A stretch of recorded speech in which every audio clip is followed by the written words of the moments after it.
now come to order. And today, the subcommittee is holding a hearing entitled Building a 100% Clean Economy, Opportunities for an Equitable Low-Carbon Recovery.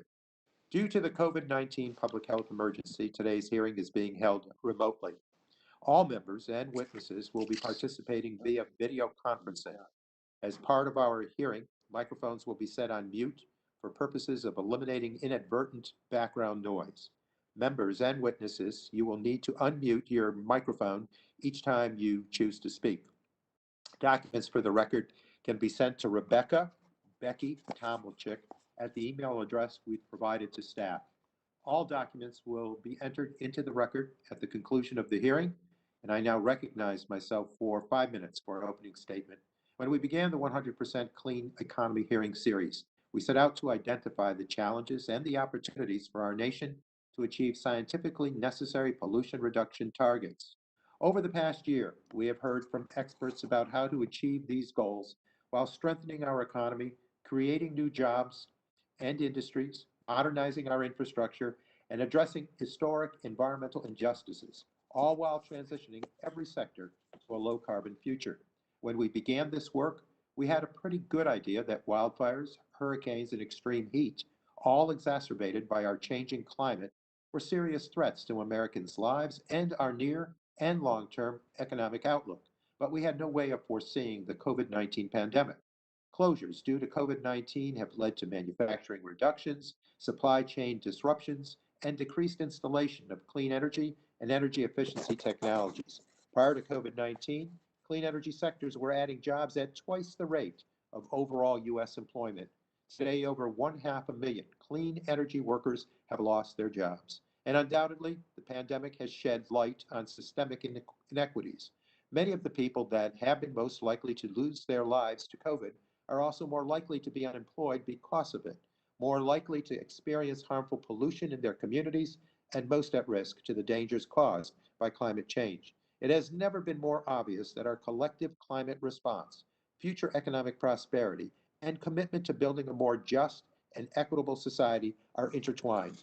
As we continue to consider how these goals should be achieved, given our current circumstances, I believe it's imperative that we start with targeting federal investments to ensure that an economic recovery and clean energy transition will benefit workers and frontline communities while delivering a healthier and more resilient environment for all Americans. Throughout the 116th Congress, this subcommittee has heard many ideas to do just that.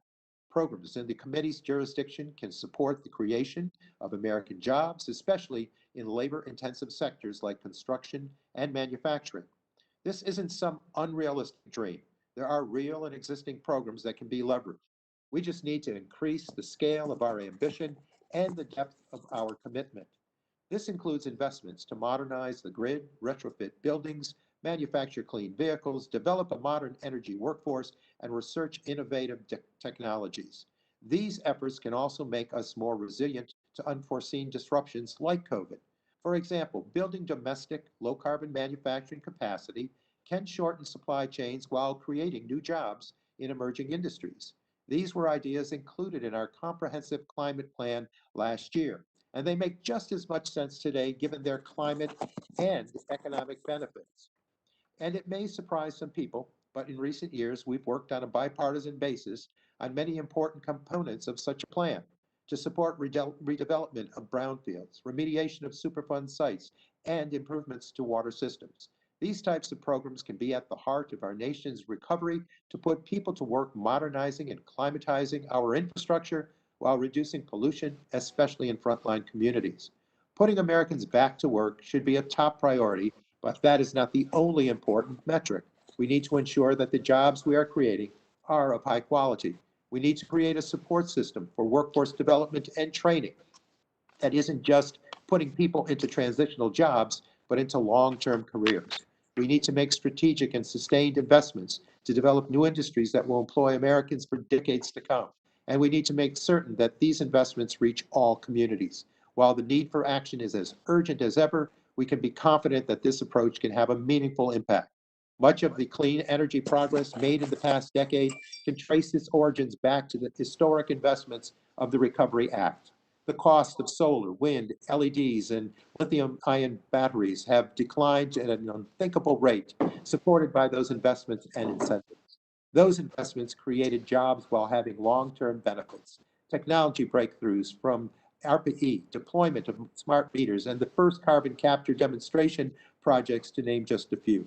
We are approaching 200,000 COVID deaths, and meanwhile, millions are unemployed. And we continue to see terrifying images of wildfires from the West and hurricanes from the Gulf.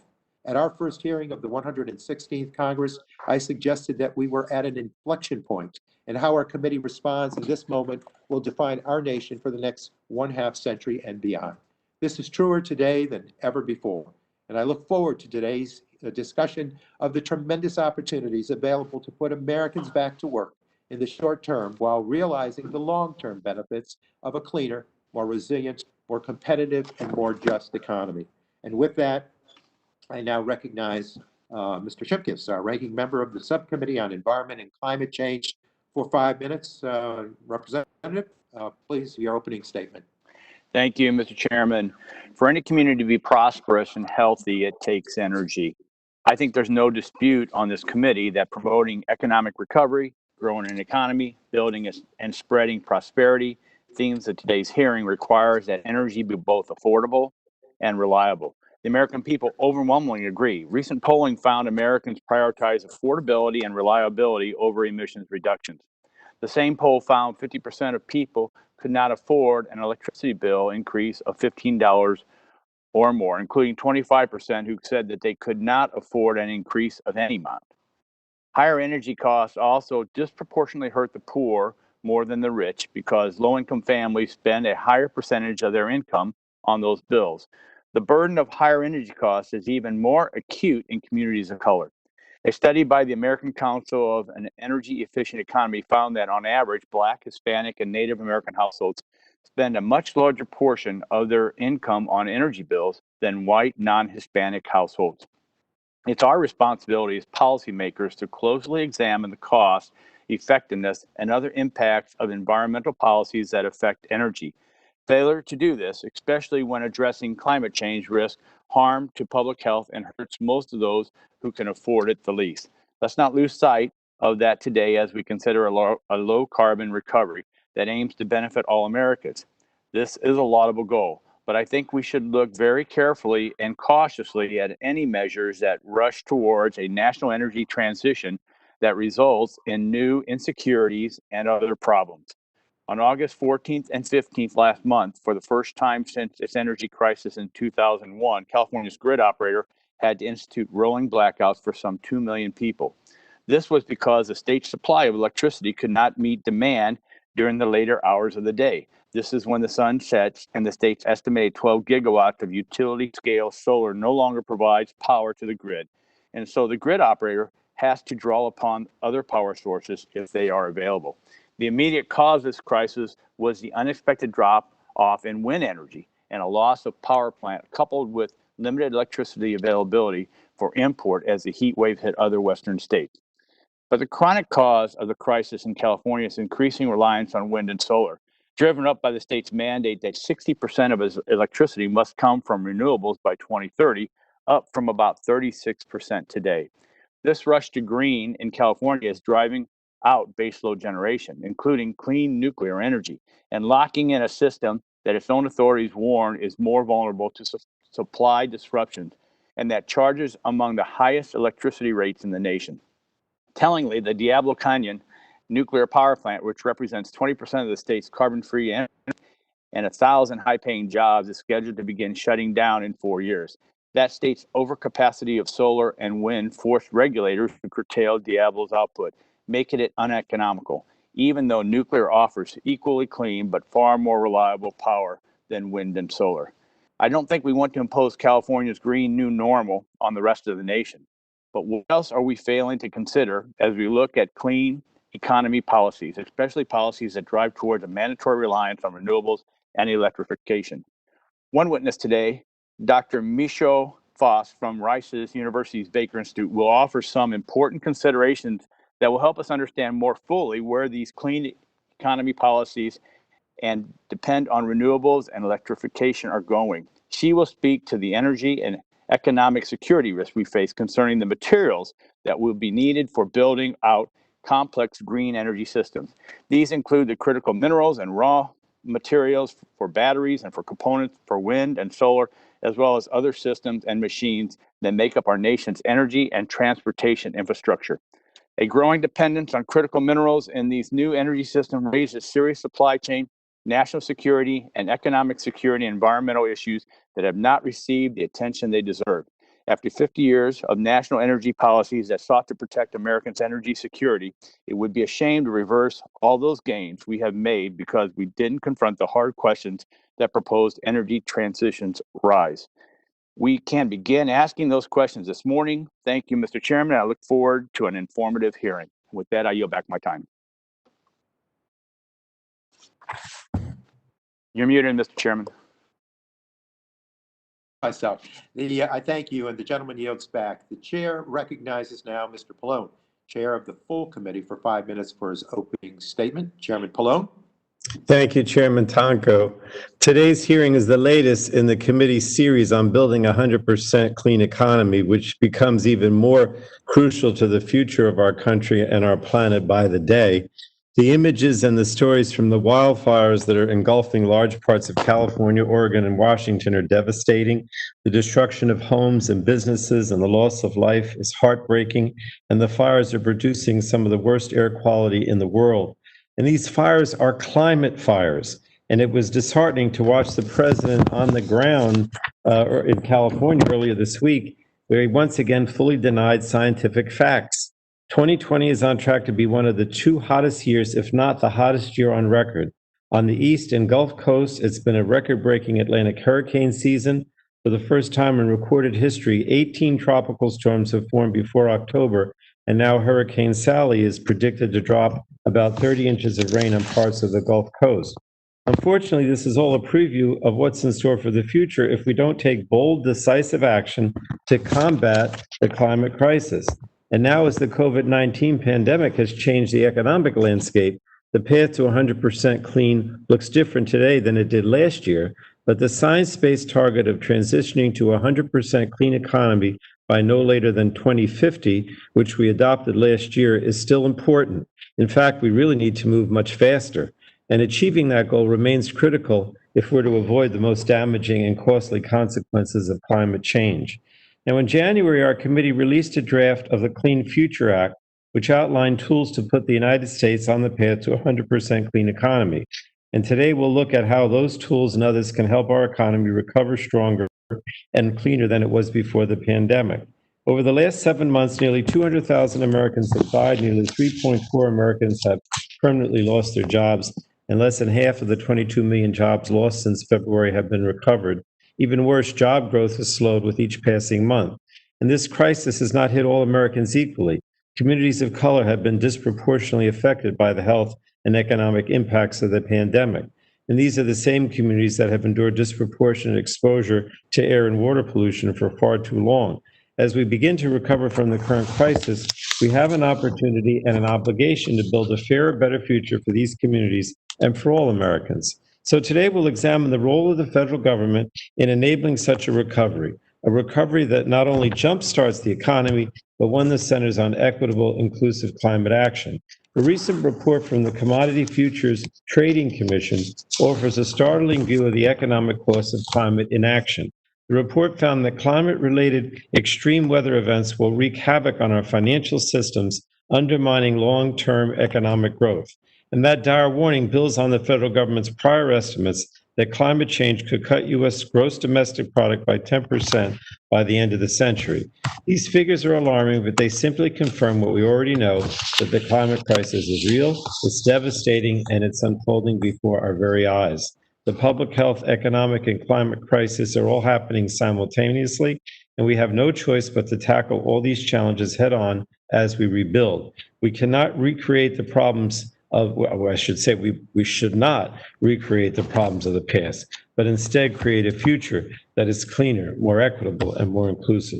An ambitious recovery effort focused on climate action will give us the tools to build back better and stronger and create millions of new good-paying jobs. And I look forward to hearing from our witnesses about how federal support can reinvigorate our economy and put us on a path to a cleaner, more equitable future.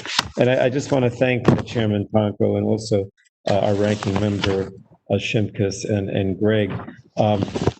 This hearing is very important, and obviously, we spent a lot of time on climate change, both in the subcommittee and the full committee, and we need to continue to do so as a committee. So thanks again, Paul. I yield back.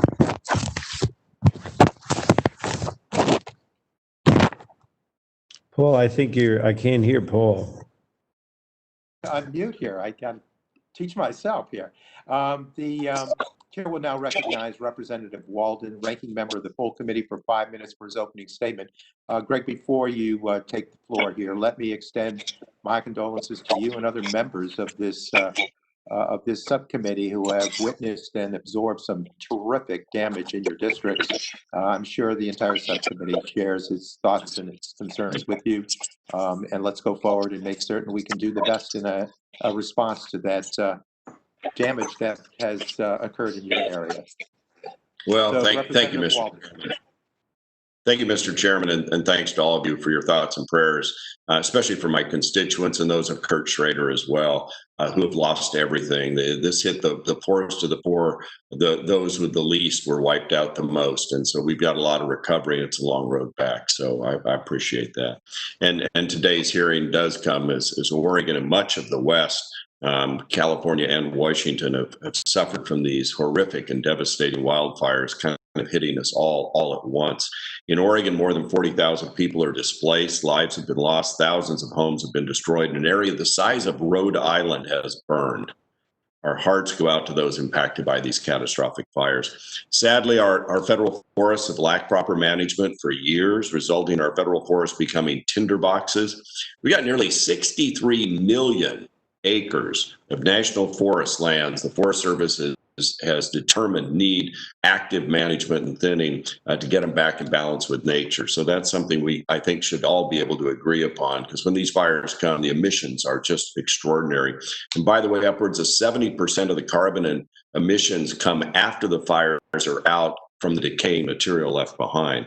Proper forest management reduces fire risks, lowers carbon emissions from fires, and it creates good jobs. It also allows us to utilize our natural resources in a sustainable way to protect and grow our communities and our forests. Today's hearing is also relevant in the wake of California's most recent rolling blackouts, affecting hundreds of thousands of people in the middle of both a heat wave and a pandemic. There's a lot we can do as a nation to improve reliability and resilience of our electric grid, and I think that's good bipartisan work, Mr. Chairman, you referenced in your statements as well. We have to prioritize energy security and affordability for consumers, as Mr. Shimkus said, and use experience in science as our guide for our energy policy. We share the goal of a clean economy. Republicans put consumers and innovation first as we balance many complicated issues impacting our economy, our environment, and national security. Regrettably, California's current energy crisis was predictable and it was avoidable. California policymakers ignored the scientists and the engineers who maintain the electric grid and instead mandated their version of Green New Deal. California forced the retirement of the most stable baseload nuclear and natural gas fire-powered generation without a reliable backup option in place. California regulators, I believe, failed in their most basic responsibility, and that's ensuring adequate electric generation is available whenever and wherever needed. So as a result, hundreds of thousands of Californians were forced to endure rolling outages when they needed their electricity the most. And in fact, the Bonneville Power Administration had the Bonneville Power Administration not been able to ramp up hydropower generation on the Columbia and Snake Rivers, it would have been even worse.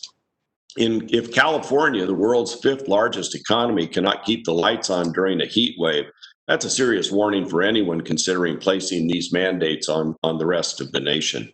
I'd also like to highlight another major challenge we must confront, and that's the growing reliance on foreign-sourced critical minerals, which serve as raw ingredients to manufacture all kinds of electronics, batteries, solar panels, and windmills.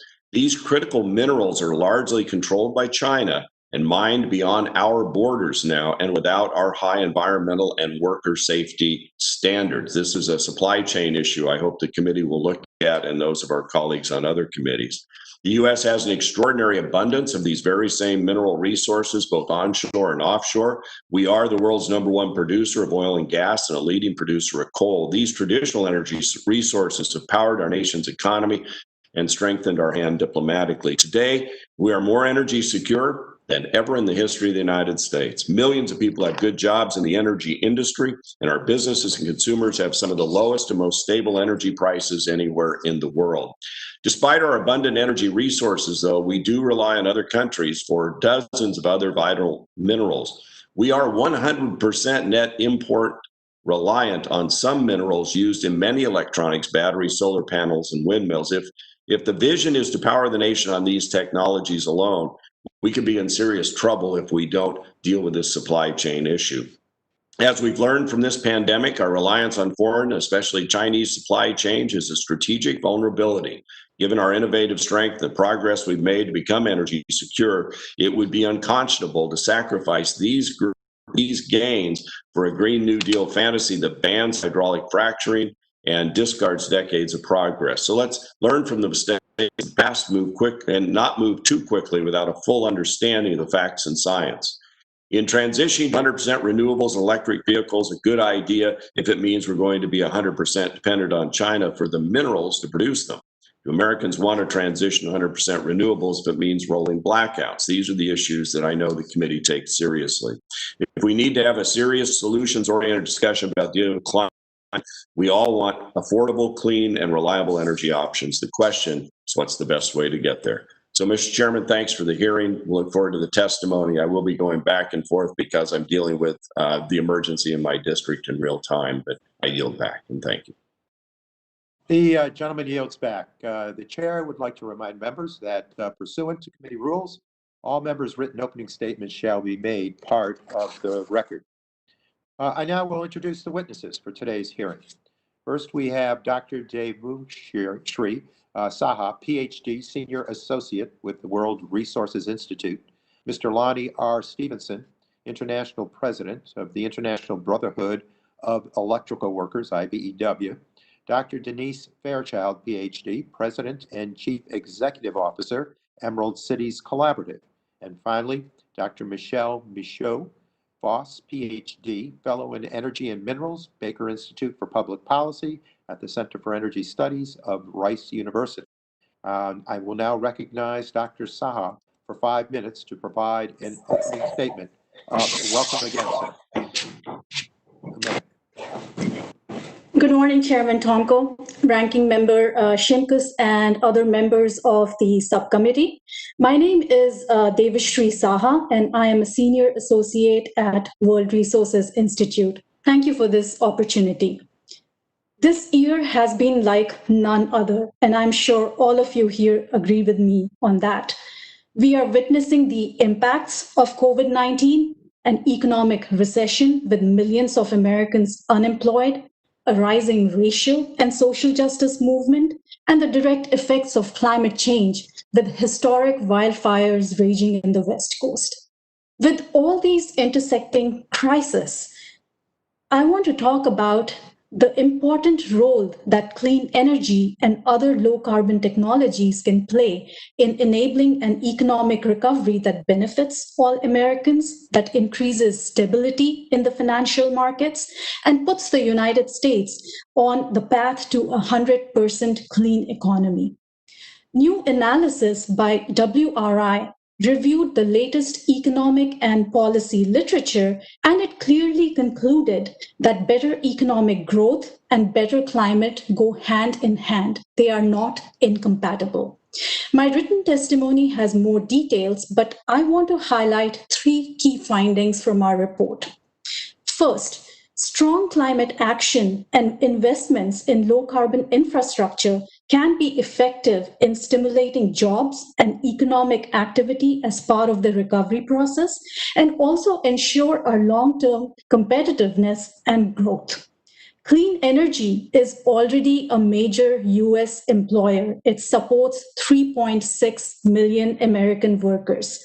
And these are jobs which are well distributed all over the country, and prior to COVID-19 had been growing at a much faster pace than overall employment.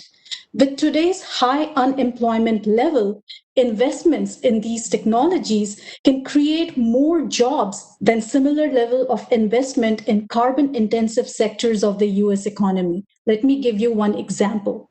1 million spent on clean energy generates about 7 to 8 full-time equivalent jobs per year.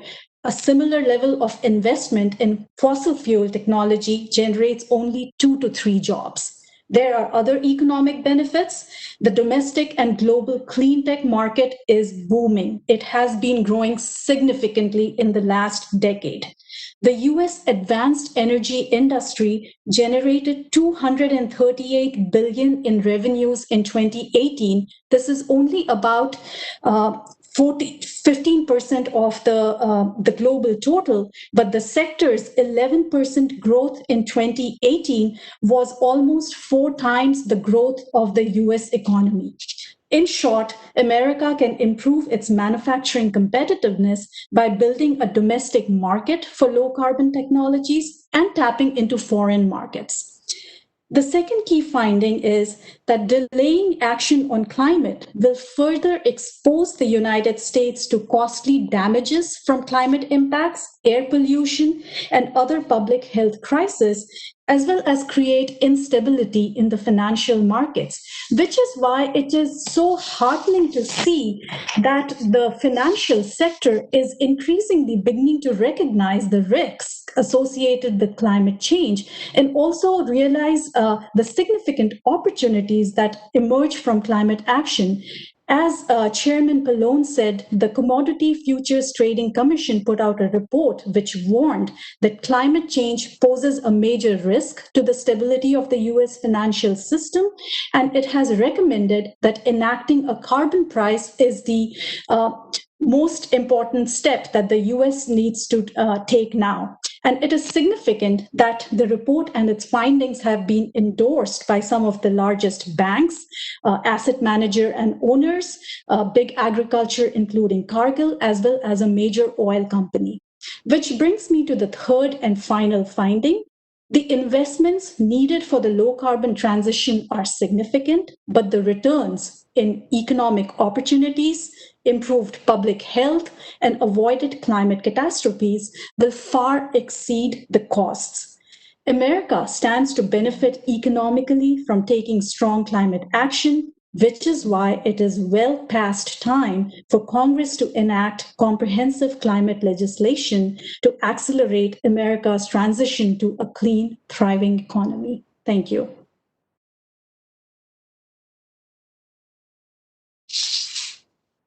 Dr. Saha, Mr. Stevenson, you are now recognized for 5 minutes. Thank you, Chairman Tonko, Ranking Member Shimkus, and members of the House Energy and Commerce Subcommittee on the Environment and Climate Change. Thank you for inviting me to participate in this morning's hearing. My name is Lonnie Stevenson. I have the honor of serving as the International President of the International Brotherhood of Electrical Workers. The IBEW is the largest energy union in the world. We represent more than 775,000 members in the United States, U.S. territories, and Canada who work in a variety of energy-related fields, including utilities, construction, telecommunications, broadcasting, manufacturing, and transportation. IBEW members are working on the front lines of the climate change. We are proud to be building and maintaining the zero and new carbon power generation sources, from large-scale solar installations in the desert of California to offshore wind farms off the coast of Rhode Island. Our inside wiremen regularly retrofit older buildings with modern energy efficiencies techniques that significantly reduce energy usage and lowers energy prices for consumers. In recent weeks, the IBEW outside linemen from all around the country have been deployed in response to the power outages caused by the severe weather events, such as Hurricane Laura, Tropical Storm Isaias, the Midwest debacle, windstorm, and now the wildfires that are threatening the communities along the West Coast. The COVID-19 pandemic has taken a terrible toll on America's workers and labor unions. The Bureau of Labor Stats reported earlier this month that 13.6 million Americans are currently out of work, more than double since February. This includes tens of thousands of IBEW members who have lost work due to the temporary shutdowns or are victims of the sharp decline in the economic activity. Further troubling are the 2.1 million Americans who have permanently lost their jobs since this spring. At the same time, the climate crisis is real and urgent and poses a threat to our nation's long-term prosperity. The federal government needs to develop a plan to mitigate the impacts of climate change and responsibly reduce emissions to avoid the worst impacts of global warming. For these reasons, the IBEW supports Congress developing a stimulus plan that would create over 1 million family-supported, union-friendly jobs to rebuild our nation's infrastructure, lower greenhouse gas emissions, and mitigate the impacts of climate change. In my written testimony, I addressed 3 areas of importance of the IBEW members in low-carbon economy: labor standards, base load generation, and manufacturing. For our members, all the workers, it is critical that Congress and labor standards to make sure that to future low carbon stimulus legislation. Labor standards such as prevailing wages, project labor agreements, and requiring employers to respect workers' rights to join a union or some of the best policy tools available to ensure that our green economy will create family support jobs and provide equity for all workers. Supporting base load generation, including coal, gas, and nuclear generation, is key to maintaining the security and reliability of our nation's electric grid.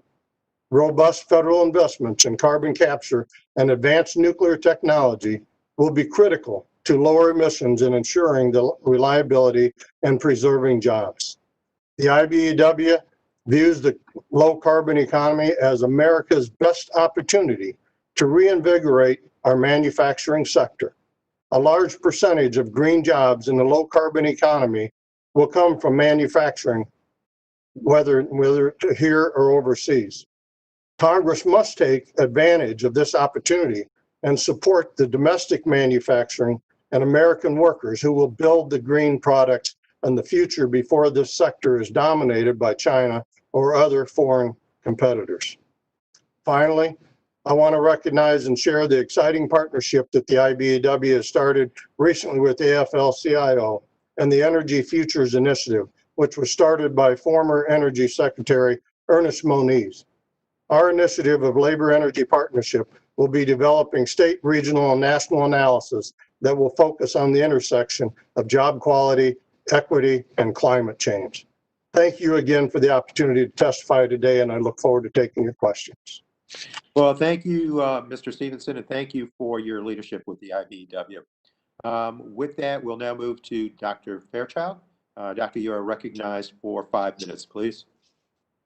Thank you, Chairman Tonka and the distinguished members of this committee. I appreciate the opportunity to talk to you today about how to build a 100% clean economy with both low carbon and an equitable focus. My name is Denise Fairchild. I'm the president CEO of Emerald Cities Collaborative, and we are a national nonprofit organization with a triple bottom line mission: to green our cities, build our communities, and strengthen our democracy through equity and inclusion. Since I'm on the clock, and I'm not sure how you guys get this down to 5 minutes, I'd like to start with my bottom line.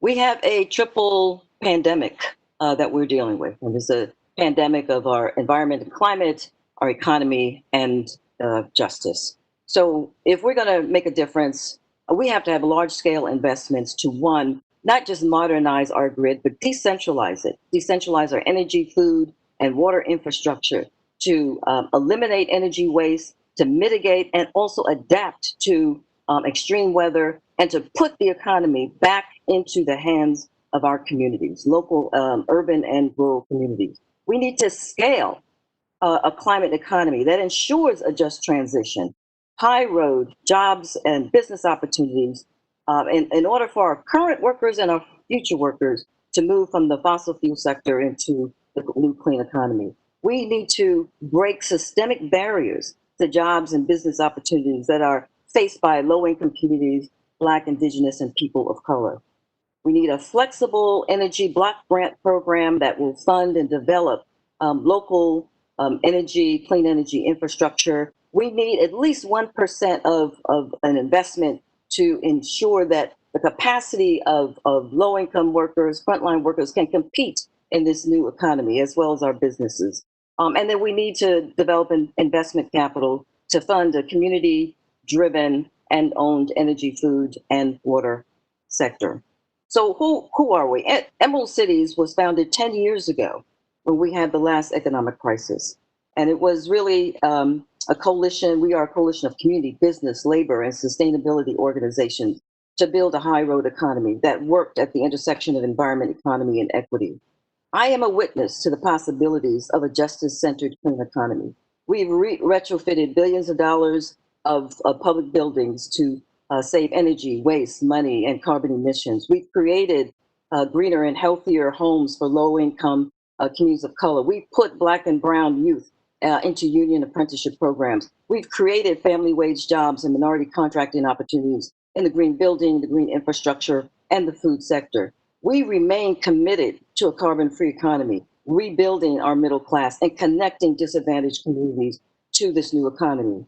But there is a lot more to be done and to do this time around. We learned a lot in 10 years, and we are in a different place today than we were 10 years ago.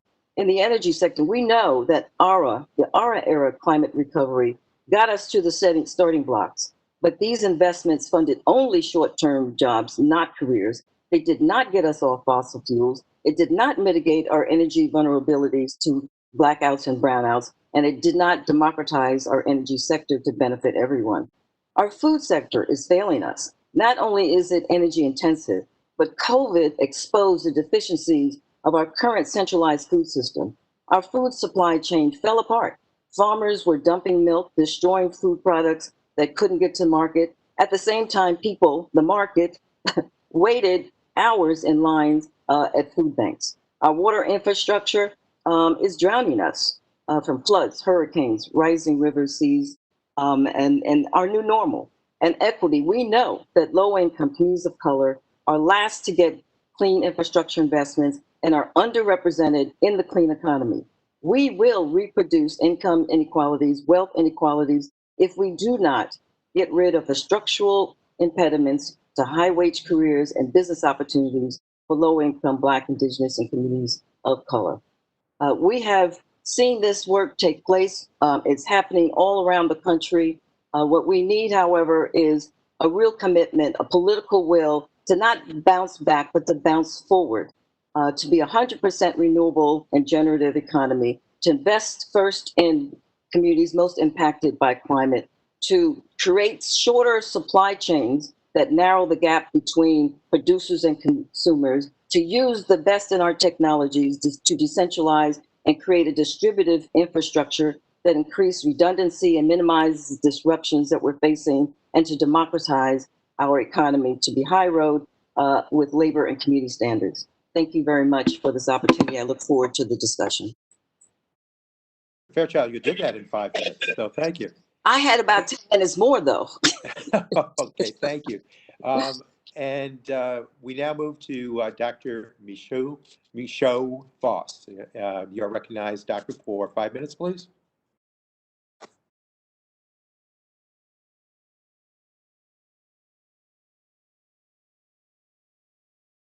Is she? I think she's muted, Chairman. You'll have to unmute yourself, Doctor. Got it. Technology Okay, accomplished. Thank you. Thank you. So good morning. I'm happy to help out with this hearing today. I'm Dr. Michaud Foss. I'm a fellow in energy and minerals at Rice University's Baker Institute for Public Policy at the Center for Energy Studies. We can all agree that whatever we do, especially when using scarce public resources, tax dollars, and natural resource endowments, we would like outcomes to be a net improvement. I'm here to speak on the importance of non-fuel minerals for energy. Minerals and materials criticality includes the distribution of natural resources, minerals resources, their geology, relative abundance, proximity to markets, among other things. The quality of minerals matters. Not all quality works for specific applications. A significant hurdle today and going forward is access for development in countries and locations where minerals resources are attractive. A few facts and figures to add to what already has come up. Between 1984 and 2018, total tonnage output of non-fuel minerals increased more than 2.5 times, exceeding what we've grown in energy. We know that demand will increase for alternative energy applications and that material requirements will be higher. This is a logical function of lower energy densities. In 2018, the U.S. constituted 12% of global non-fuel minerals production. We at the Baker Institute are currently tracking 41 minerals, including basic metals like copper, minerals essential for catalysts and magnets like the rare earths, minerals for catalytic converters and hydrogen fuel cells like the platinum group, minerals that could be used for advanced batteries and solar PV like niobium, indium, and others. We are among the top 10 producing countries for only a few. We are a large consumer, and so our demand exceeds what our domestic supply chains can serve. And finally, advanced materials for high-performance electric power grids and equipment will expand our list of minerals. There's a lot going on in that space that we need to attend to. With respect to critical mineral security, in my view, we should consider the following. One is price risk.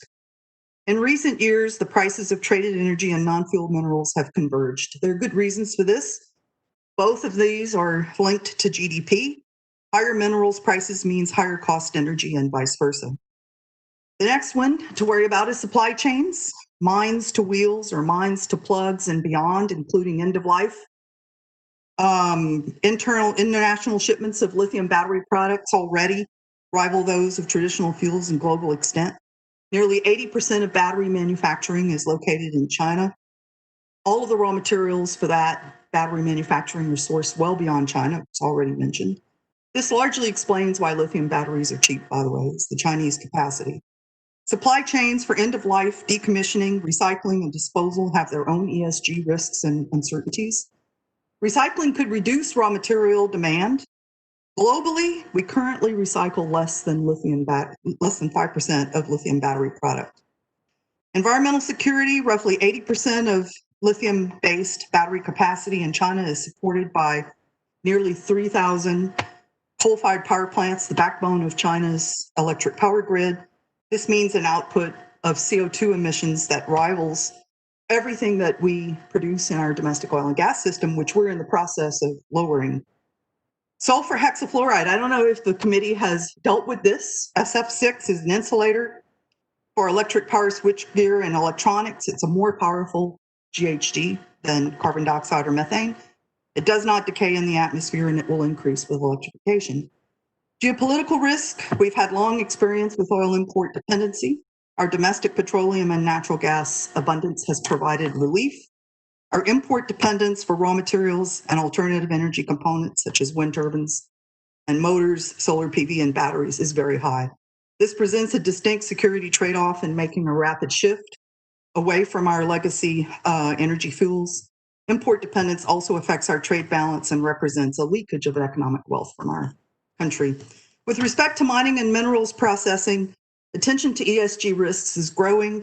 We believe that these can be done well. We think governance matters, and this is a subject that I hope we come back to. Mr. Walden basically referred to this in terms of our regulatory oversight. We submitted a brief with Missouri Science and Technology for the G20 meetings. We have 5 recommendations in those that I'll share with you quickly. One is that we should include non-fuel minerals in G20 discussions. The second is that G20 members should fund research to develop a uniform minerals criticality index, that they should promote transparency of critical minerals, that members should engage relevant multilateral agencies to foster technological collaborations, and that we should commit to share best practices on mining and minerals processing. And we would like to mention the Energy Resource Governance Initiative that we have here in the US and that we're sharing with other countries as an example. Thank you. Thank you, Dr. Michaud-Foss, and thank you again to all of our witnesses. Thank you for sharing such great perspective and information with us. We'll now move to member questions, and I'll start by recognizing myself for 5 minutes. I'll start by saying I don't think anyone believes the transition to a 100% clean economy will be easy. If it were, we wouldn't have had all of these hearings and sought expert testimony over the past 18 months. So I appreciate Dr. Michaud-Foss's testimony, and I'll mention that I recently introduced a bipartisan bill to support RD&D to recycle and reuse critical materials from energy storage systems. I'm happy to discuss that effort with any of my Republican colleagues because I truly believe it is critical that when we identify a potential challenge, we must try to work together to overcome it. But this morning, I want to focus on the opportunities. Let's see if we can identify some programs ripe for federal investment, which could support well-paying jobs, transition us to a cleaner economy, and indeed lead to more equitable outcomes for all Americans. So, Dr. Saha, are there opportunities for emissions reductions in domestic manufacturing if we support deployment of zero-emission school buses?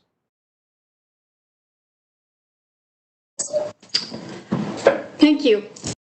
Yes, I think in any forthcoming economic recovery, stimulus packages, or infrastructure bill, focusing on a few key areas can lead to not only emission reductions potential, but also economic benefits in terms of creating jobs, long-term economic resilience.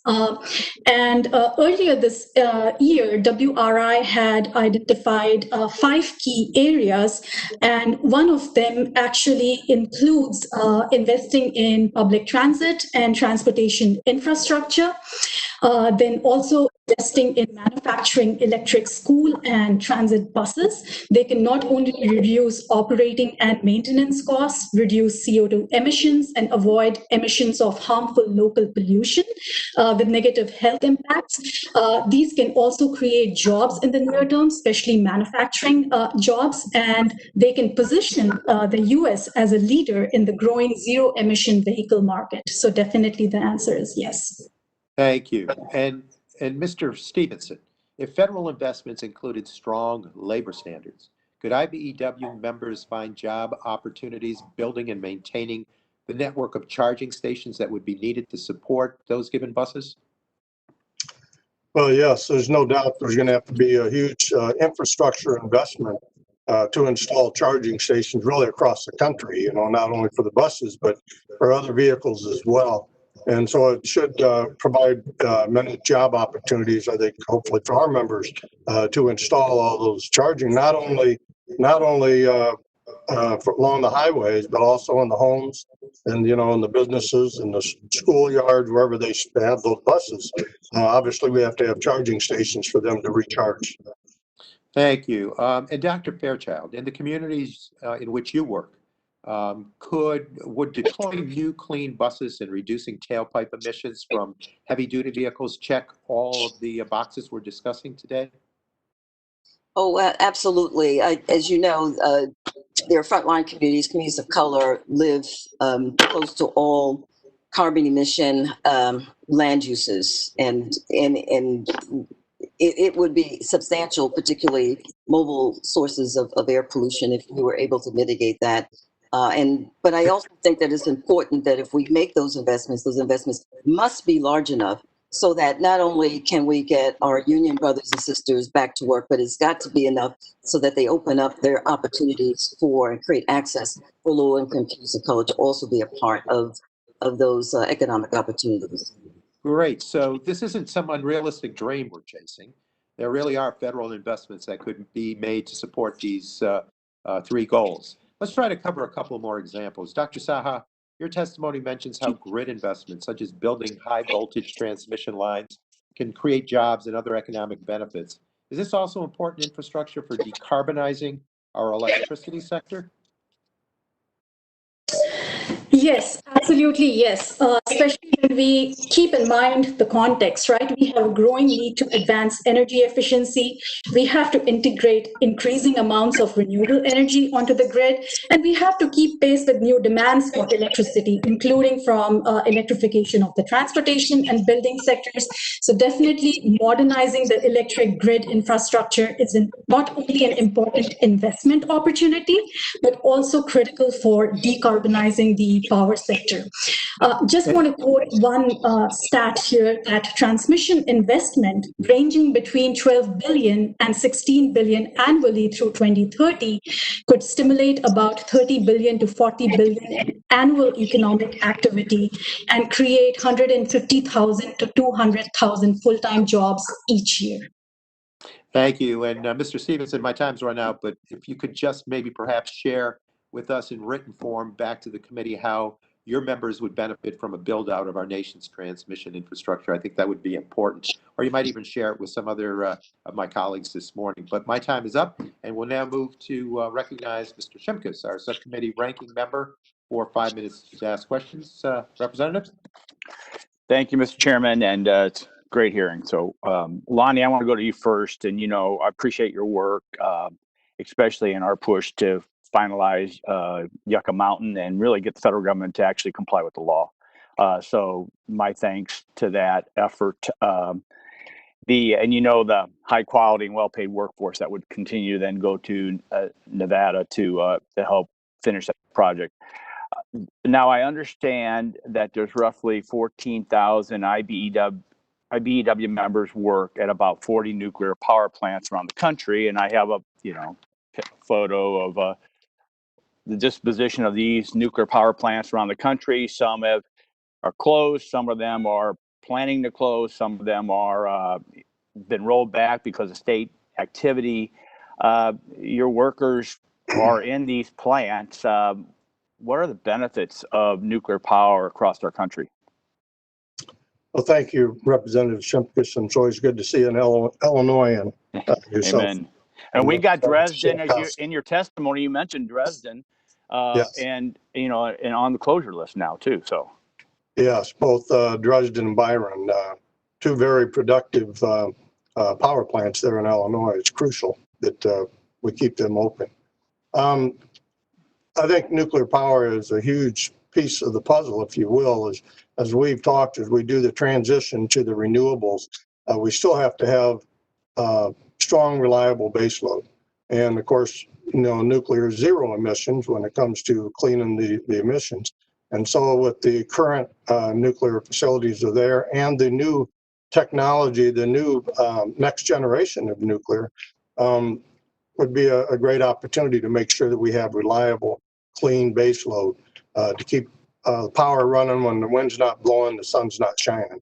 And so we think there's a huge opportunity for the nuclear industry and should be into the future. Yeah, so I would hope in our discussions we would work with the majority to try to make sure we somehow incentivize nuclear baseload because of zero carbon emissions. And that baseload, as everyone who's followed the grid, is critical. And really, the whole deployment, if we're going to transition, we need some solid big numbers of electrons flowing on the grid while we move up and down the rest of the supply and demand chain through renewables. Let me go to Dr. Michelle Foss. And before I ask my questions, I want to make sure people look at page 5 and 6 of her testimony, because she has like the dominant producer of battery chemistries. And I'm not going to go through it all, but 28 of the 39 minerals that are needed in battery technology, the dominant producer is China.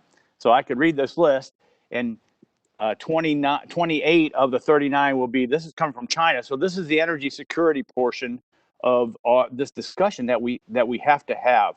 So I wanted to make sure people take a look at that. And in my short time, remember, I want to ask Dr. Michelle Foss, when we talk about carbon-free emissions in these systems, are we really talking about quote unquote clean energy? I'm always having trouble with words and how we use it. Zero carbon, clean. There's a lot hidden in the way we parse out these things. In other words, when you consider the whole supply chain from the mine to the plug, how do these technologies stack up in terms of clean energy? I don't know the definition of clean either, so I'll be humble and admit to that.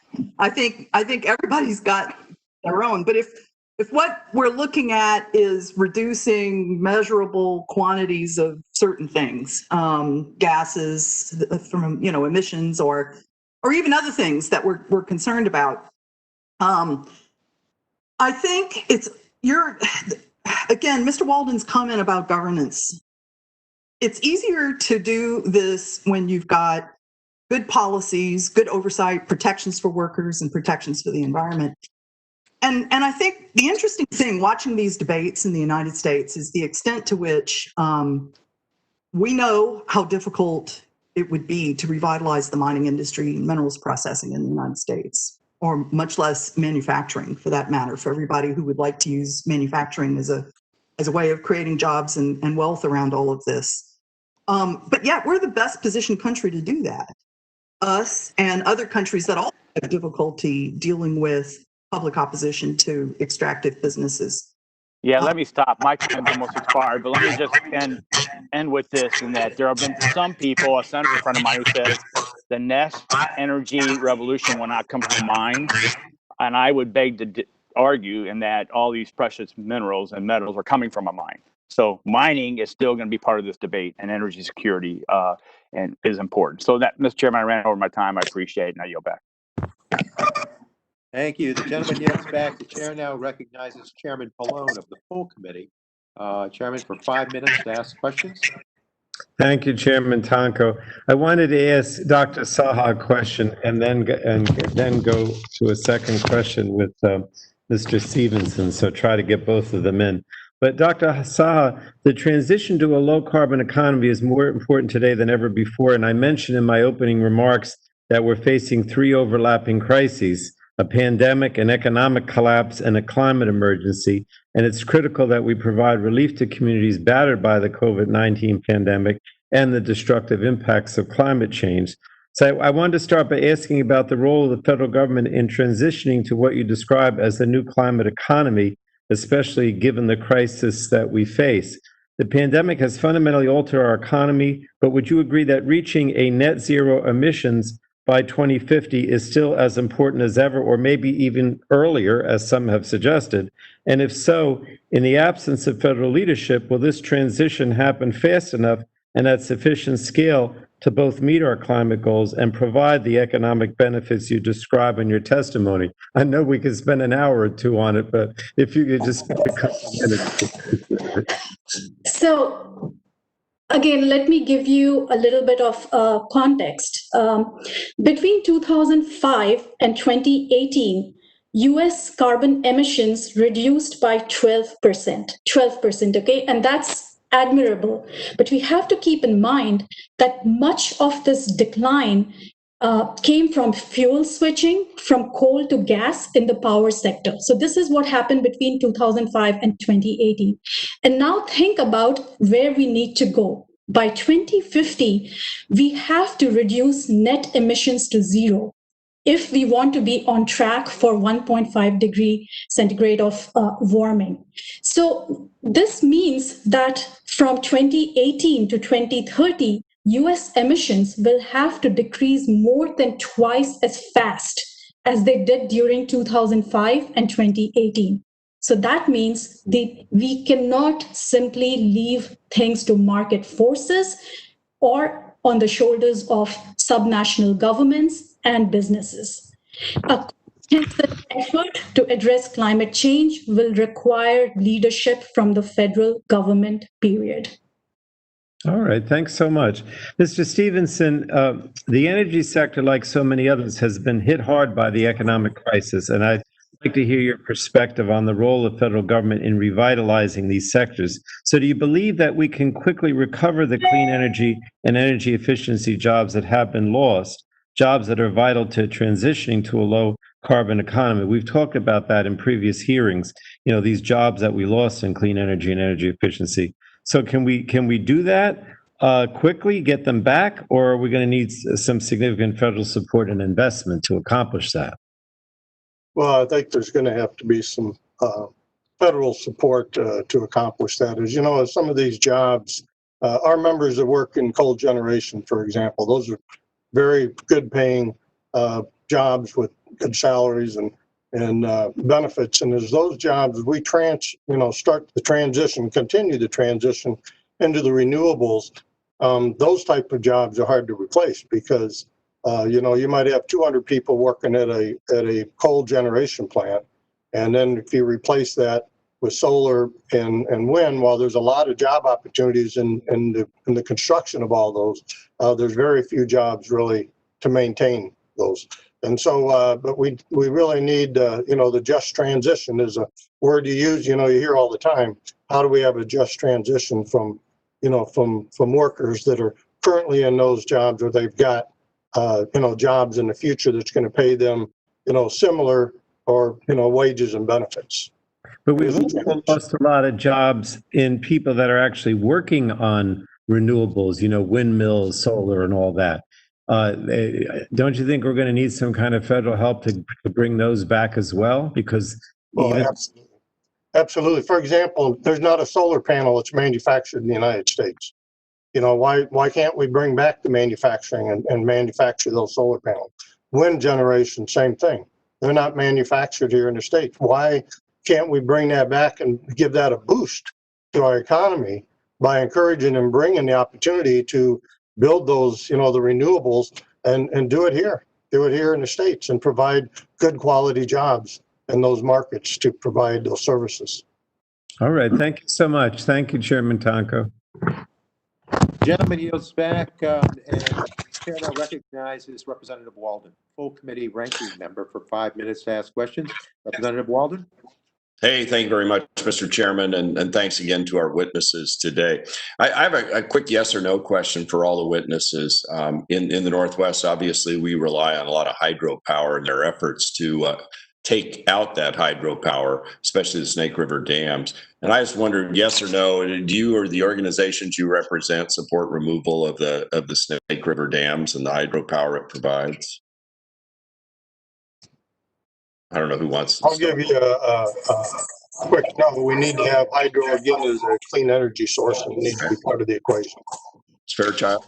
Our coalition has taken a position on that for me to say. There's a lot of background noise. I'm sorry. It has not taken a position. So we're a collaborative taking a position on that. Okay. All right. Saw. Given that climate change is an existential threat, I think we need to allow the use of all possible tools, including hydropower, to reach net zero emissions as soon as possible. Yeah. So Foss, Dr. Foss. I would say that you would only take them out if you have a viable alternative. Yeah. Thank you. Did I get to everybody? Did I leave anybody off? Yeah, I just would say for my friends in the South, BPA provided as much generation in California as they could within their transmission capabilities. Between the 14th and 19th of August, they sold 65,000 megawatt hours of hydropower and increased their peak hydropower levels by 50%. And its load by 25% the days leading up to those power grid issues.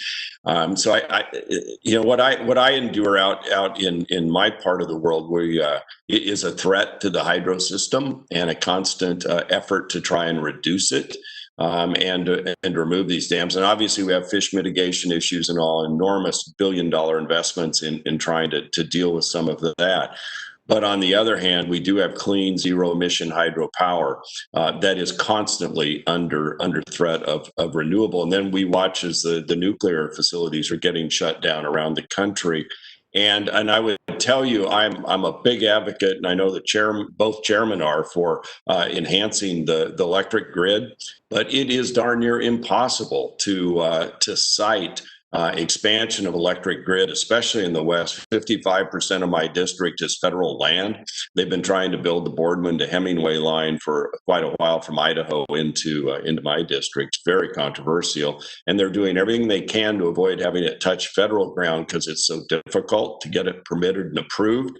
And so, of course, that raises, with private landowners who see their land then under threat. So expanding the grid to be able to manage the renewable energy and the grid itself is really problematic. Needs to happen, don't get me wrong. And my district's home to thousands of megawatts of wind power. And I don't know the current number on solar, but we have huge expansions going on in solar. We actually have great opportunity to expand geothermal too.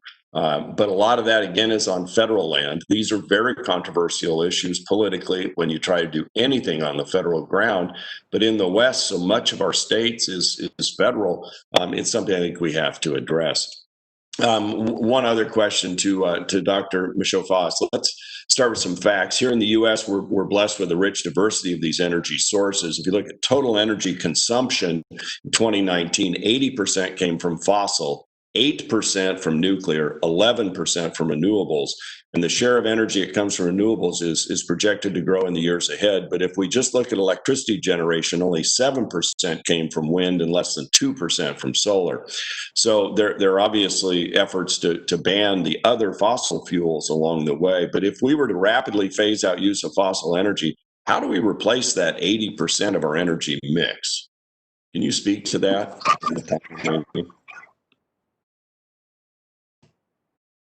Easily. It will take time. And I think that's the crux of the political conversation is the amount of time that it will take, especially if you want to repatriate manufacturing, repatriate jobs, build supply chains, and do it at home as opposed to spending our dollars to acquire imported equipment and materials. Those are the issues, right? Worldwide, in fact, renewable energy is still only about 2 or 3%.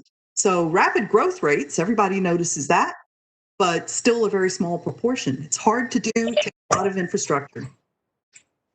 I appreciate that because I think that is the challenge. We all want to use the latest innovative technology with the least emissions, but getting from here to there is I think where the debate is. How quickly can you do it and not risk rolling blackouts or other issues? My time's expired. Mr. Chairman, thanks for your thoughts on my district and your continued leadership on these issues. You're most welcome. The gentleman yields back. The chair now recognizes the gentleman from California, Representative Peters, for 5 minutes, please. Thank you, Mr. Chairman. I'd like to discuss a strategy that I haven't heard much about recently, but it's a fundamental component of any effective climate change mitigation policy, and that's a price on carbon. If we're going to save this planet, we need to change the behavior of every decision maker throughout the economy, from the largest corporations to each of us individuals. And one of the best ways to incentivize this collective solution is to put a price on carbon either through a cap and trade like California has or through a carbon tax. Those of us who represented the United States at the UN Climate Conference, COP25 in Madrid last year, heard this over and over again from economists and heads of state alike. Markets need clear price signals to transition to a low carbon economy. Why? Because a price on carbon would incentivize producers and consumers of carbon intensive goods without any further government action to make better choices and to use less fossil fuel and to substitute lower carbon alternatives. We've talked at length in Congress about an ambitious multi-trillion-dollar infrastructure initiative to fix our bridges and roads, expand broadband, upgrade the electrical grid, and more. Historically, we funded those programs by raising the federal gasoline tax. Now, we could raise that tax again, but at this point, an upstream carbon tax makes much more sense. We're still providing funding through an energy levy, but we also continue incentivizing conservation and innovation in a technology-neutral way that will reduce the generation of greenhouse gases. The double benefit of using a carbon tax for infrastructure is that it will fund federal infrastructure investments, and without any further government action will also induce carbon-saving infrastructure investments in the private sector, building resilient communities, providing financial support for energy efficiency retrofits, building electrical charging infrastructure, among many other priorities. According to Senior Fellow Dallas Bertaw of Resources for the Future, quote, industry has many opportunities to reduce emissions, but firms can rarely act alone. Policies like carbon pricing and performance standards are essential to coordinate this effort. Deep mid-century decarbonization goals require private sector and government partnership. Now, some worry that a carbon tax is regressive, and you could say the same thing about the gasoline tax, which we've used for years, but most proposals in Congress for a carbon tax contemplate the refund of a large portion of the revenues to disadvantaged communities that don't have ready alternatives and can't afford increased energy prices. For instance, the Energy Innovation and Dividend Act, which I co-sponsor, proposes a tax that protects low-income communities. But even in this divisive Congress, there are 5 bipartisan bills that put a price on carbon, and any one of them would be a game changer. With respect to disadvantaged communities, let's not discount the cost of not acting. People in low-income communities today are disproportionately exposed to air pollution linked to asthma, cancer, and other health issues. A price on carbon that slows the rate of climate change does the most good for the communities that are most harmed by climate change today. Now, a carbon tax is a necessary but not a sufficient solution. There are many issues that will require direct regulation. For instance, it's hard to imagine any scenario where economic incentives alone would prevent fugitive methane emissions or industrial agricultural emissions. So many of these ideas are laid out in the excellent work of the Select Committee on Climate Change. So with that, I'd like to address my question to Dr. Saha from WRI. And I wanted to say that I start out by saying people haven't been talking about this, but here's a quote from your testimony today, which is, carbon price is needed to embed climate change costs into economic decision-making while providing clear incentives for the development and deployment of low carbon technologies and shifts in operations to reduce carbon emissions. An economy-wide carbon price should be one of the central elements of a national climate policy, and paired with complementary policies can be designed to achieve net zero emissions by mid-century. And that's on page 13. I certainly commend everyone to read that. But Dr. Saha, can you talk about why it's important, in addition to these federal investments we're talking about, to engage and incentivize the private sector in doing the right thing on climate? Yeah, absolutely. WRI's position is that an economy-wide carbon price, whether it takes the form of cap and trade or carbon tax, has to be one of the most important tools in our toolbox. And it can be designed in such a way that it can get the US economy to achieve net zero emissions by mid-century. And at the same time, it can also build a prosperous economy that offers good jobs, minimizes impacts on families, and helps address environmental justice issues. And WRI also takes the position that while carbon pricing is necessary, it is not going to be sufficient approach to achieve long-term climate goals. And my time has expired. I agree with that. I just want to put that on the table because we can't just focus on federal investments, which are important, and federal regulation on which we can agree. We have to incentivize the private sector to be part of this game or it won't work. And I yield. Absolutely. Thank you, Representative Peters. The gentleman yields back. The chair now recognizes the gentle lady from Washington State. Representative Rogers, you're recognized for 5 minutes, please. Thank you, Mr. Chairman. I appreciate the majority's focus today on equitable opportunities as a part of today's hearing title. What we've seen in the past from Democrat Congresses as well as the administration has been more of a I think an insistence on massive government subsidies and top-down mandates that unfortunately pick winners and losers. When we think about policies to advance clean energy solutions to lower emissions, it should be technology neutral and allow private sector innovation to occur, free from the government mandates and without having to compete on unequal grounds. I look forward to working with my colleagues on this committee, Republicans and Democrats, to really identify the solutions that are going to lower emissions, but do it free from the government mandates and really make it more equitable. As we consider policies to promote renewable energy technologies compared to other energy solutions, it's critical that we examine their entire life cycle and the impact their manufacturing, components, and materials have on the environment. Dr. Michelle Foss mentions in her testimony that nearly 80% of lithium battery manufacturing capability for electric vehicles is in China, whose grid is overwhelmingly powered by coal-fired plants. A similar percentage of global supply for solar panels also originates in China.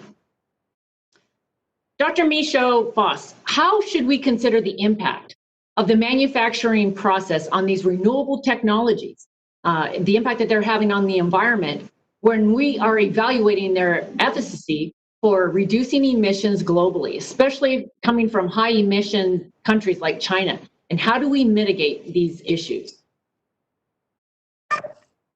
I would have to say that one of my biggest concerns is that if you try to accelerate by any means, either market incentives or direct policy intervention, subsidies, whatever, the process of speeding up the integration of certain technologies that we don't produce ourselves, components of which we don't produce ourselves, all we're doing effectively is shifting our emissions abroad. Now, we've been doing this for a really long time. All of the more developed countries have been doing this for a very long time.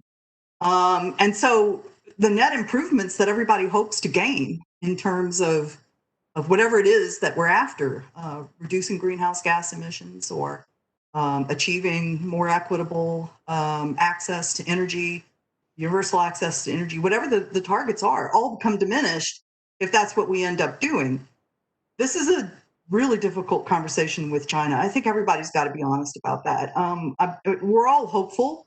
Those of us who've studied the country for years, been there, that they'll continue to make improvements in their own energy system. I mean, they're doing certain things, but they also have a very strong stand of self-determination and a very little willingness, it seems, to engage in ways that I think others would like them to. So I think that has to be part of the conversation. It's part of the reality check on all of this. I would point to an example over the past few days. Angela Merkel in Germany got her reality check on this because the Germans would like to be very assertive and stronger in terms of what they're doing, and they would like to be able to meet their policy goals and policy targets. But it's meaningless if what they're doing is effectively having to rely on China for a lot of their inputs. And the Chinese are not willing to make the same kinds of commitments. I mean, that's where we are, I think, in the discussions. Yes, I appreciate that. We're also seeing issues arise at the end of these technology life cycles. According to some estimates, there will be 600,000 tons of waste batteries removed from EVs by 2025, 78 million tons of solar panel waste by 2050. As we continue to compete with China and producing critical materials and manufacturing clean energy technology, recycling could help us reduce waste and increase our ability to compete. Dr. Michaud, some have said that recovering reusable materials from discarded devices remains impractical, especially because they are not made in house parts. Do you agree with that view? And how clear is it whether a profitable industry will be born in time to prevent clean energy from adding to the planet's already growing pile of waste? Well, do you want me to answer? The clock is over. Let me just say quickly, there are a lot of ideas. There's good work that's being done on recapture and recycling. I gave you all the figure that we know, or that we think we know, which is 5% of recovery of lithium batteries. I mean, it's really hard to track this stuff. Very, very difficult. Lack of data, lack of information, lack of transparency. There are huge issues in tracking waste in general, but e-waste in particular.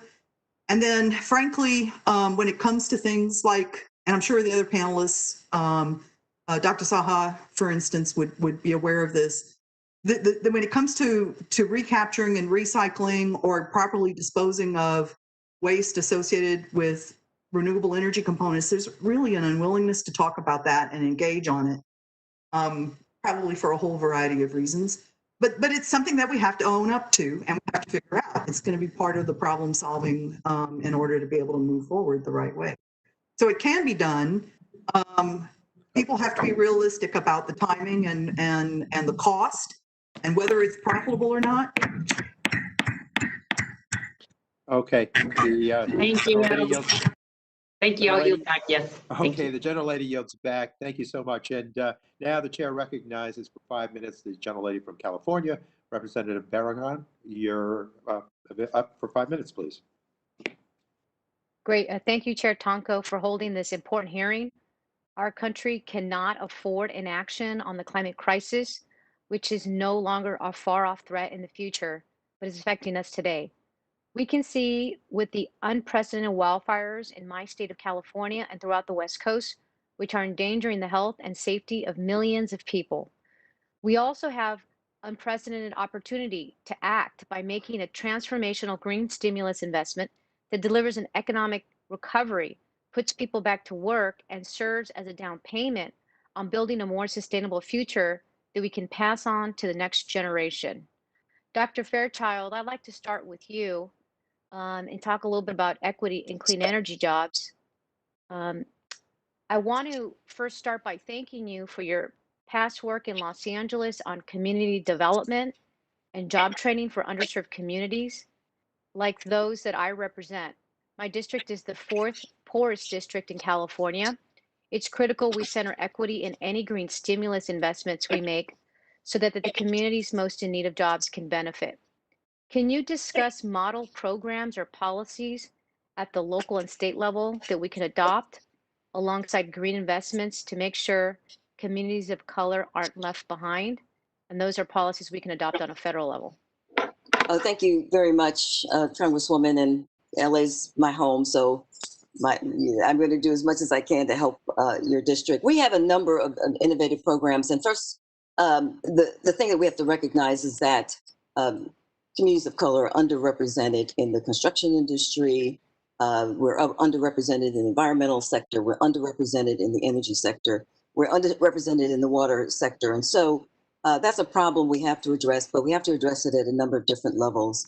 The first is to create awareness among the next generation about the opportunities in the clean energy future. They understand the clean energy future and a clean economy is about their generation and their future opportunities, but they don't know the career pathways that are available to them. So ACES, the ACES program that we have in 7 high schools in South and Southeast Los Angeles is actually training young people about and giving them industry certified skill certificates in fuel cells and technology, solid works, and figuring out how to actually excite them about this career that's also a mission for them. So we really have to start from the middle school and to the high school level. We also need to work, and we have been working closely with many of our union partners with the youth build programs, particularly in Los Angeles. We got about 100 Black and brown youth in the ironwork apprenticeship program and building a solar farm in Lancaster. And then we're also working with small minority women and veteran-owned contractors. We must invest in these contractors, or else in 5 years they will be out of business if we don't teach them about the new technologies that go with the clean energy. There's new software, there's new equipment, and new materials, there are new building codes, and they're still dealing with legacy issues in terms of access to capital as well as bonding and insurance. So this initiative really requires that level of investment. Great. Thank you so much, Dr. Fairchild. Dr. Stevenson and Dr. Saha, over 490,000 clean energy workers remain jobless since the pandemic hit, including over 84,000 workers in California. Can you describe the most effective policies and investments we can enact today to bring these jobs back? Well, I think quick answer obviously is, we've got to get the funding, get these things back up and running again. It's unfortunate, the pandemic has slowed down a lot of opportunities for our members to continue to work in the renewable energies. However, there's still a lot of work going out there. We're still doing a lot of solar.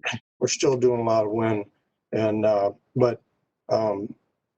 I just think that the drive to move into the renewables is going to move us in that direction, I think, naturally. And I'll just add that there are few areas which can actually, where investment can be helpful. So, for instance, targeted expansion of energy efficiency and energy assistance programming can provide several benefits. It can put people to work immediately in quality jobs.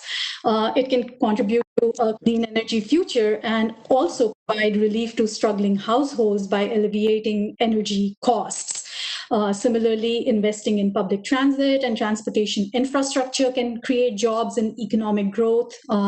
Investment in renewable energy technology, especially by extending the tax credits for these technologies, can be really helpful. So there are a few areas that I think Congress should be focusing attention on. Great. Mr. Stevenson, IBW represents, I apologize. I believe I'm over my time. And so with that, Mr. Chairman, I had, of course, a lot of more questions, a very important hearing. Thank you for holding it. And with that, I yield back. Well, thank you for participating. The gentlelady yields back. The chair now, excuse me, recognizes the gentleman from West Virginia. Representative McKinley, you're recognized for 5 minutes, please. Thank you, Mr. Chairman. Well, it's only a matter of time. The Democrat leadership simply can't let a crisis go to waste. Now, what am I talking? What do I mean by that? Let's go back. I'm unaware that any industrialized nation, any other in the world, has hijacked this healthcare crisis as an excuse to fundamentally transform their energy mix. But that's exactly what's happening here. Now, even China, we talk about China and it focus on renewables. That's true. But at the same time, they're investing, they're putting, if you look at this headline, they're talking about putting an investment in coal-fired power plants. It's equal to or better than the renewables. They're going to be producing enough coal-fired power plants, the equivalent of all of the Eastern European Union. So there's where we are. Now, if we're trying to represent, are sensitive to people losing their job, where was that compassion over the years as the coal industry all across America? In 26 states, we mine coal.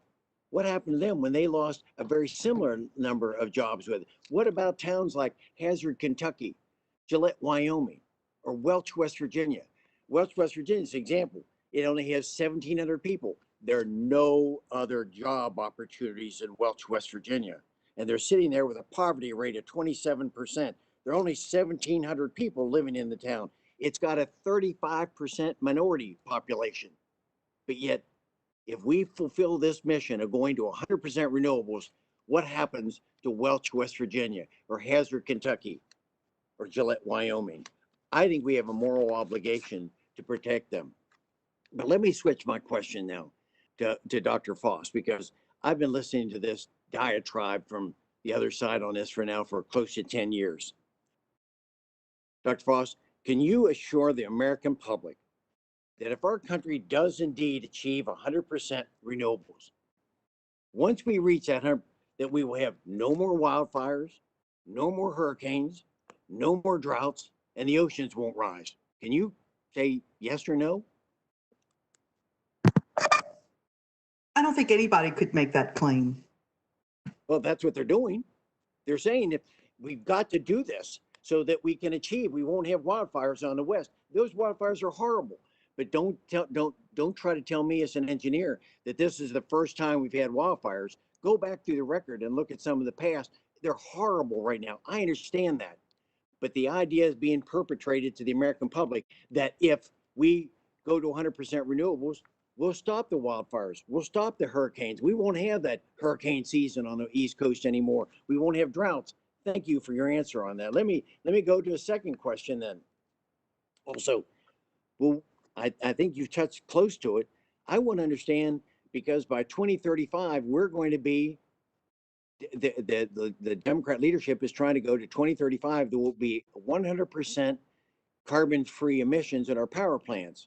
So my question is, that means we're going to rely on renewables, which is eventually, that's fine. We want to be at renewables eventually, but we need this bridge of using our fossil fuels to bridge to that. So my question is, by 2035, will we have enough domestically produced, and that's the operative, domestically produced critical minerals to produce 100% of our power generation with renewable resources in just the next 10 years, 15 years? Do you think we can do that? Dr. No, Foss. the issue, of course, is not just the raw material supply, but also the manufacturing capacity. Can you amplify more on that, if you could, please? I've got a minute. I want people to understand that I know the goal is aspirational, but when they put it in a statute by 2035, are we going to be able to achieve that? And the fact is, what effect is that going to have on droughts, wildfires, and the rest? None, as I can understand. You're asking a tough one. I mean, the problem is this: there's a lot of uncertainty, and I think that people want to do things that they feel provide us humans with some control, and I think that's understandable. I think the political debate is what makes the most sense, given Or the what gets them the most that votes you do. when they gin up their base. Isn't that what this is all about? Just ginning up your liberal base to attack fossil fuels. I'm not privy to the strategies of. All right, Mr. Chairman, I've run out of time on this. I yield back the balance of my time. Thank you. Okay, we thank you for your questions. And now, Chair will recognize the gentlelady from Delaware, the great state of Delaware, as she would say. We recognize Representative Blunt Rochester. Please, for 5 minutes. Thank you, Mr. Chairman, for calling this important hearing, and thank you to all of the witnesses for your testimony here today. As has been said, our nation is facing a plethora of crises right now. The COVID-19 pandemic, all-time high unemployment numbers, and climate change. On top of that, the systemic racism that is deeply woven into the fabric of our society exacerbates these crises for people of color. Watching the wildfires in the West that my colleagues shared with us earlier, and knowing that we are simultaneously bracing for the worst hurricane season in decades, the urgency to address climate change couldn't be any clearer. We don't know if we will avoid a wildfire, as was just said, but we can mitigate them. There are some things that are uncertain, but what is certain, we can and we must act, which is why I am proud of Delaware's Attorney General, Kathy Jennings. Earlier this month, she filed a suit on behalf of our state against the fossil fuel industry for its role in exacerbating climate change and the damage it has caused to Delaware's environment. We must act swiftly and boldly. Right now, we have an unprecedented opportunity to build our economy back in a cleaner, healthier, stronger, and more equitable way. And we need jobs that are not only helping us to fight climate change, but also create family-sustaining wages and are accessible to all Americans. Dr. Fairchild, in your testimony, you described the need for equity-first strategies to address ongoing climate crisis. And I agree. Can you elaborate on why it's so important for the federal government to prioritize investment in environmental justice communities? Thank you, Congresswoman, for the question. Well, first of all, communities of color are, as we all know, the first and most impacted by climate change, and we're most impacted by the effects of COVID.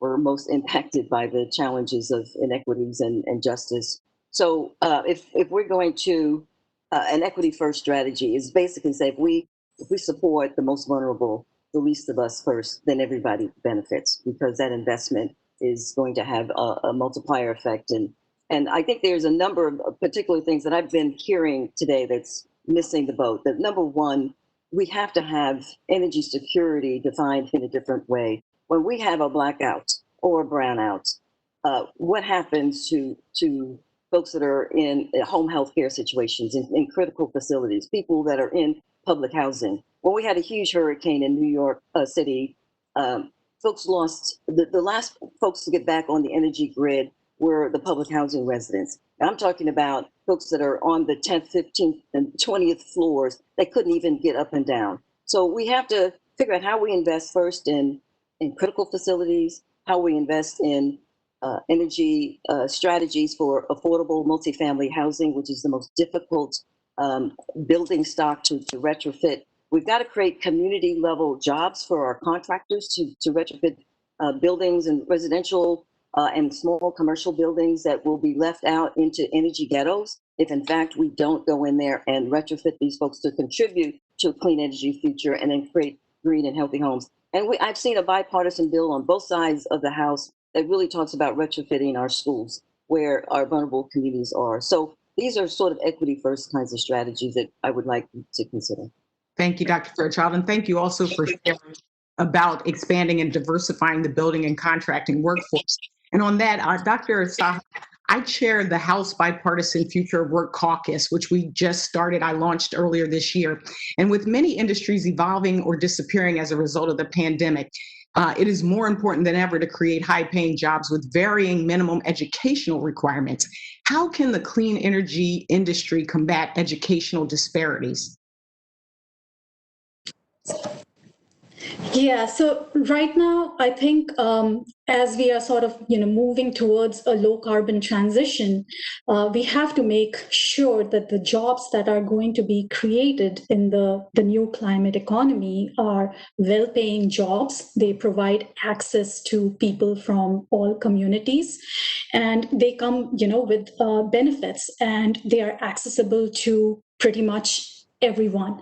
So in terms of that, I think it is really incumbent on the clean energy, the private sector working in partnership with policymakers as well as, universities and educational institutions to understand, what are the skills that are going to be needed in this new industry, what are the gaps that need to be addressed, and work towards making sure that these challenges are being addressed. Otherwise, I think we will perpetuate many of the inequalities and inequities that we are currently seeing, and we cannot replicate those again. Thank you, Doctor. And thank you, Mr. Chairman. I yield back. Yeah, gentlelady yields back. The chair now recognizes the gentleman from Ohio. Representative Johnson, you're recognized for 5 minutes, please. Well, thank you, Mr. Chairman, and the ranking member Shimkus for holding this hearing today, and to our panelists for offering their valuable perspectives. Noted economist Thomas Sowell once said, "There are no solutions, only trade-offs." So I'm afraid that as the majority continues to hold hearing after hearing on their goal of replacing fossil fuels with a green economy, my friends on the other side of the aisle do not want to admit the advantages America will have to forego in order to realize their green goals. As members of this subcommittee, it's our duty to dive deeper on these sweeping policy proposals that would fundamentally restructure America's energy economy. I would argue that it would fundamentally weaken America's energy economy. Americans deserve to know the full scope of economic, environmental, and geopolitical costs of some of these much discussed proposals, like massively scaling up wind and solar or tremendously increasing the use of batteries. If this subcommittee won't look into it, who will? For example, the testimony today reveals that these sweeping proposals to rapidly shift to green energy would likely result in American dependence on long, fragile supply chains moving through lands controlled by our adversaries. Now, I have to ask you, is this what we really want for America? We should welcome innovation in helping America produce cleaner and more abundant energy, as we always have, but a policy change as fundamental as restructuring our energy economy and potentially ceding our energy independence must be discussed with clear eyes and a true appreciation for the costs and risks in doing so. So, Dr. Michelle Foss, we have witnessed a shale revolution in the United States, which I've seen firsthand in eastern and southeastern Ohio.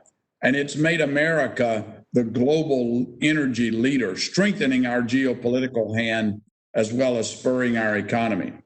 Domestic demand will continue to rise for critical minerals and crucial rare metals for use in electrical components. But unfortunately, America is dangerously dependent on these materials being mined and processed abroad.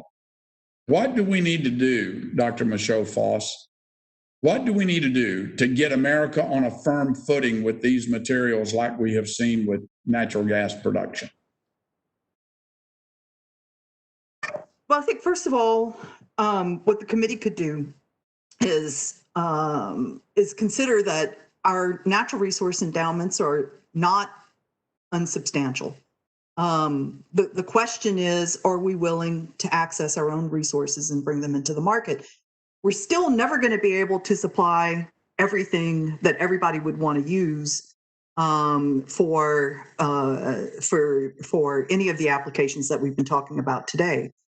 So we still will need trade access for those. But I think what we could do is we could look at our own backyard and see what we're willing to do and how we would be willing to do it, with what kind of guidance, and what our expectations are in terms of performance of the industry. No business is perfect. I mean, none of the things that we've talked about today are going to be completely free of problems and challenges and other things. But in your point about our domestic oil and gas businesses, I think anybody who has studied those over time has seen what the industry can do to improve technology, to reduce its own emissions, to be more efficient. The mining industry and minerals processors could do the same. We would have expectations about how they perform. They need to be able to gain access to the resources for development and build the logistics in order to deliver them. And I can tell you that in talking with any of the industries that we visit with, whether it's automakers who are trying to step up their commitments to electric vehicles, or people who are trying to plan wind and solar projects, distributed generation, think about new grid expansions and improvements or whatever, all of those folks would like to have more domestic content in their businesses. And some of them are making major obligations to that. So that's something that you all have to think about, because I think before you spend money trying to promote the application, you need to think about the inputs and how the inputs are going to be provided. Okay, well, thank you very much. I did have a second question. I'll submit it for the record, Mr. Chairman, but I'll yield my time now. You're most welcome to do that. So thank you so much. The gentleman yields back. Chair now recognizes the gentlelady from Illinois, who serves as chair of the Subcommittee on Consumer Protection and Commerce, Representative Schakowsky. You're recognized, Representative, for 5 minutes, please. Thank you so much, Mr. Chairman and Ranking Member, for this important hearing. You know, we started 2020 watching the horrifying wildfires in Australia that took millions and millions of acres. And now, as we speak, of course, we're seeing that happening on the West Coast, and the devastation. So let me also just give my condolences and my concern to my colleagues, and of course their constituents that are facing so many challenges and even death right now. I really appreciate the effort that everyone is making right now, particularly our firefighters going into harm's way, and also the weather occurrences that are happening in the east and the multiple challenges that we have there. And so I wanted to talk about something that's happening in Illinois. The federal government is investing in a program in Chicago that we call Brownfields to Brightfields.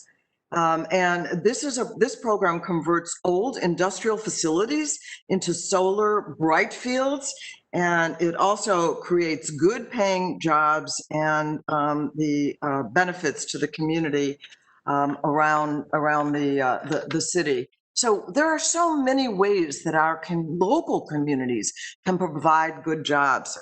But I wanted to talk right now to President Stevenson.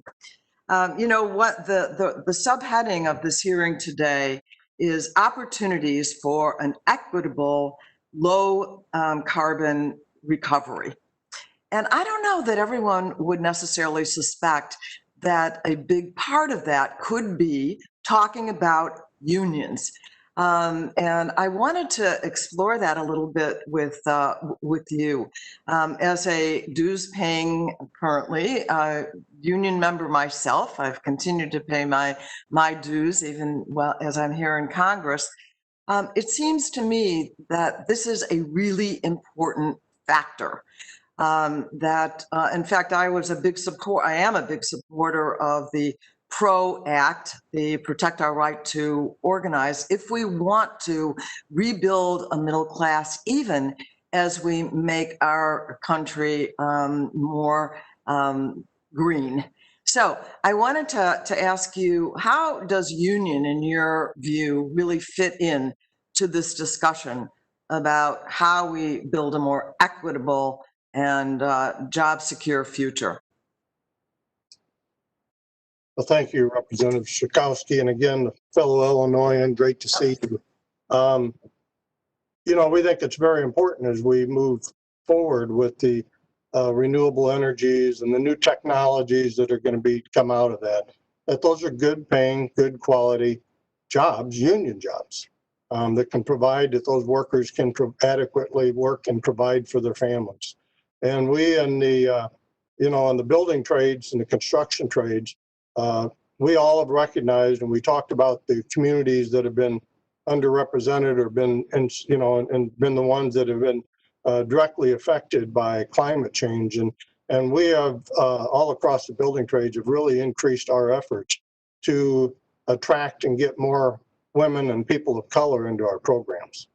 Because we know that, and we have training programs all across the United States. In every state, we've got training programs that's already there and privately paid for between us and our contractors.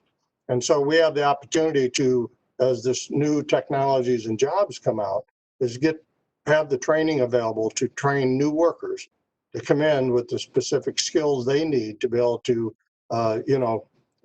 go out and maybe it's a wind tech, somebody that's taking care of those wind turbines, or, in the solar. There is maintenance jobs, but also, like I said, hopefully we get back to where we're manufacturing some of those products as well. And that would provide great opportunities for jobs that are in areas where they really need them. So bringing jobs home and also good union jobs. Dr. Fairchild, you heard what our president of the union has said. How important is it to make sure that there's reaching out to the communities that really need the help? It's essential. I think we rebuild the middle class if we rebuild our labor unions. But we do have to really find a better way to get people of color into unions, especially the IBEW. And by the way, amazing relationships with IBEW, and they're opening up their apprenticeship programs. But these are hard tests for young people to pass. And so we have to have intensive boot camps to figure out how to pass those tests in HVAC and electrical trades and other trades. So there's a lot of work to be done, but that's the work that we need to do. Thank you, and I yield back.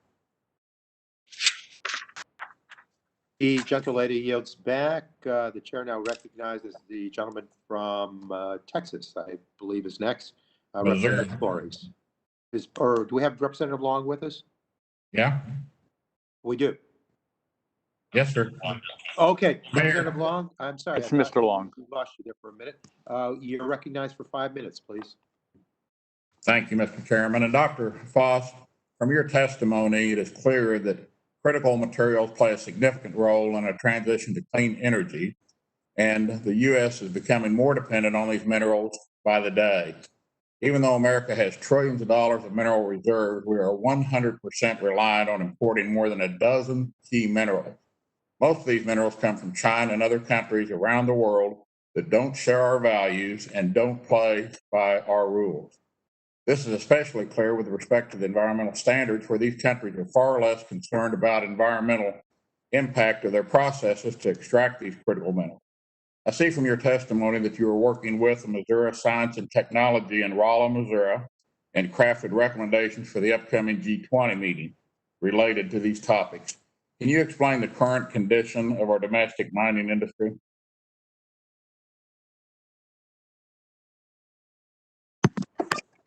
Well, our domestic mining industry has faded just as a lot of other domestic industries have, manufacturing.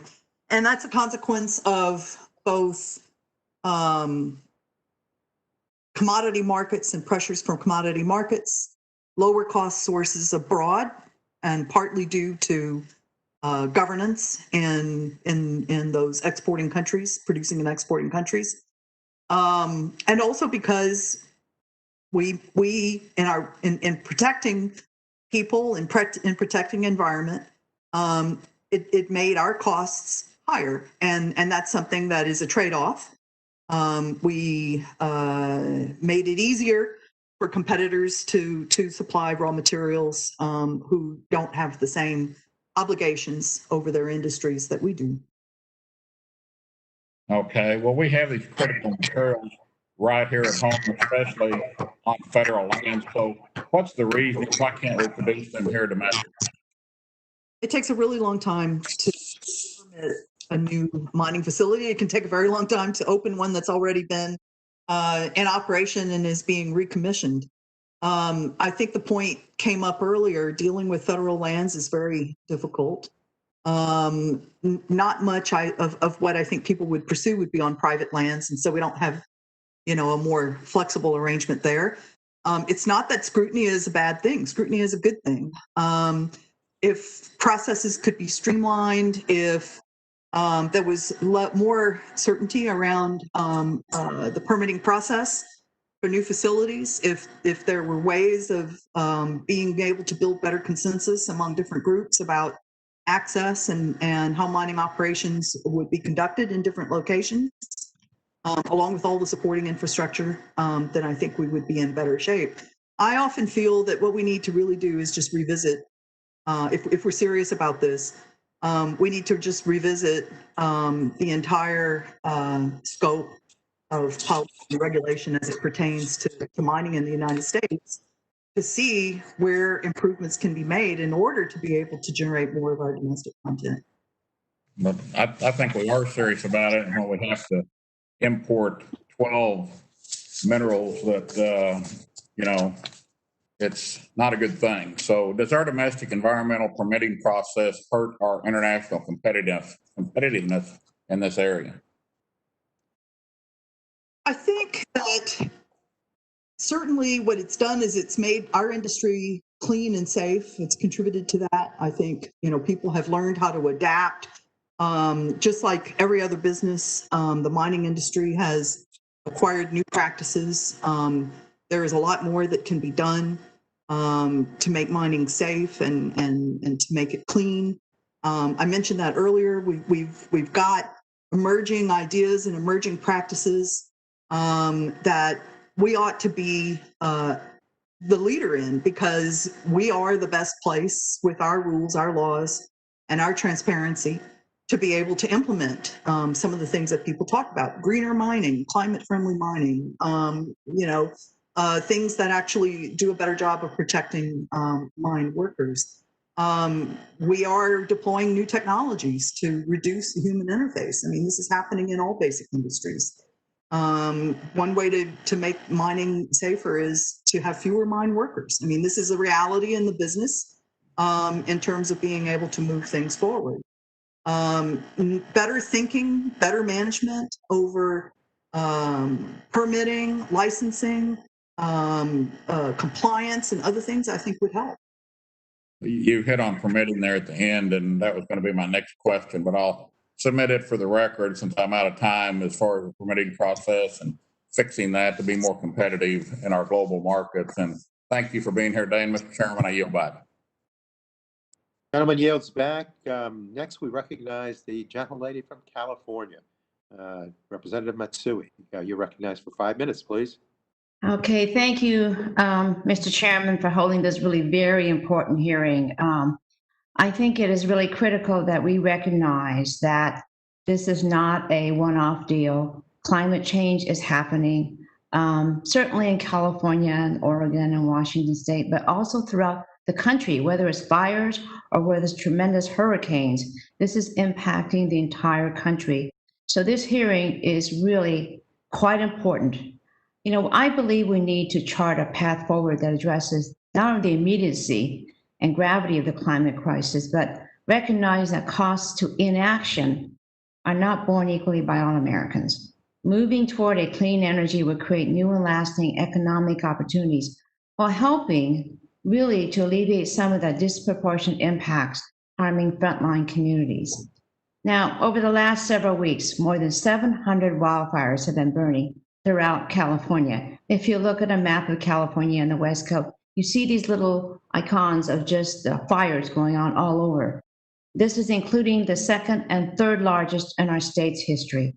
The fires this year are even more destructive than last, and we've just seen just the beginning of the season. So this is not a height of the destruction right now.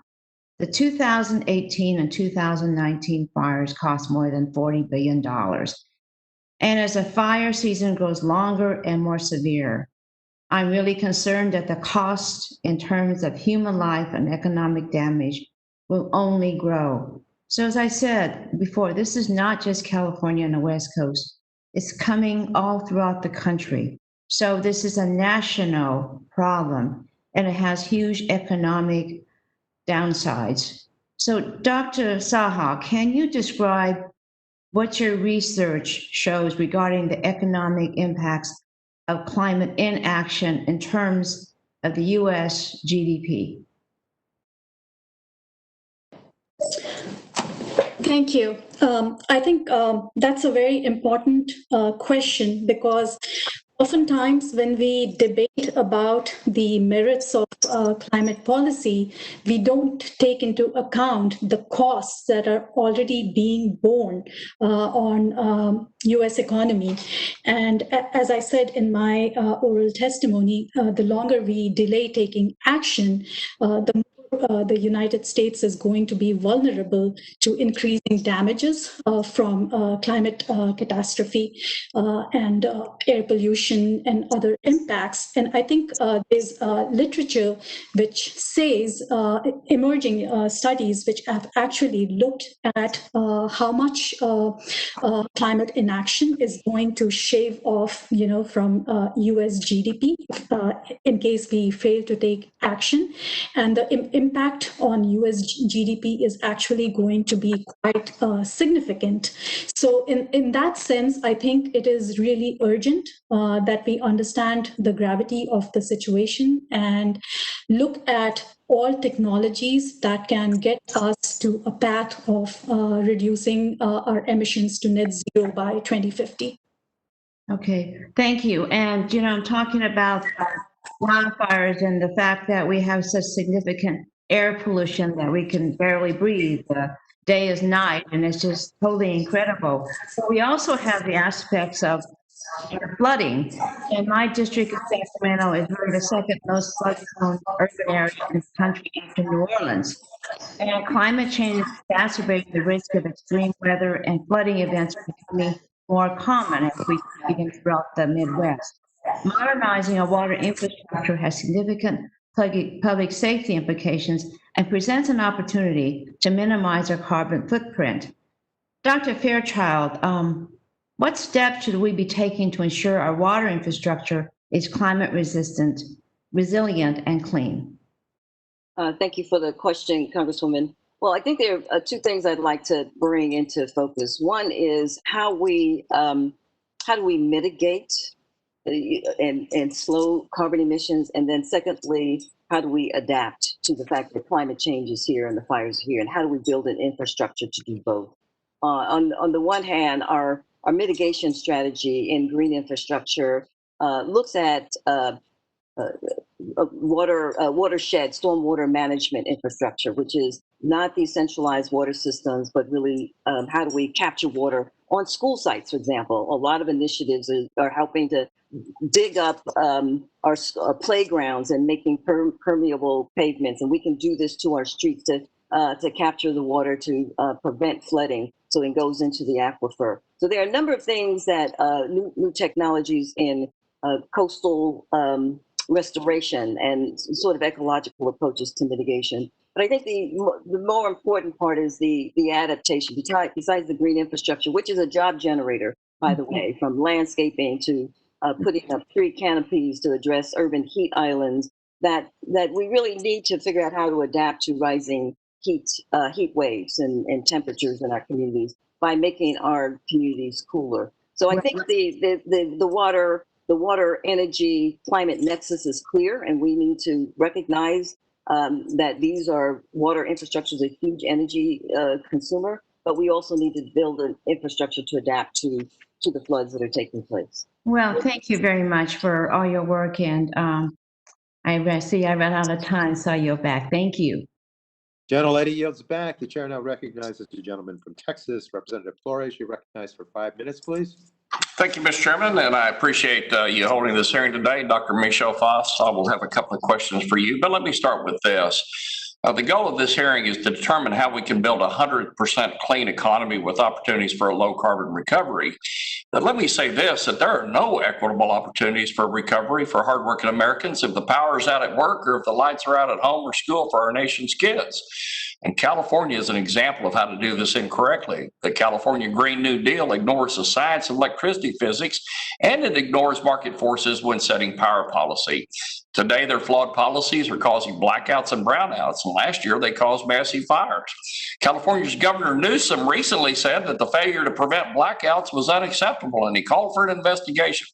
Well, he won't have to look far because their problems are caused by their failed policies.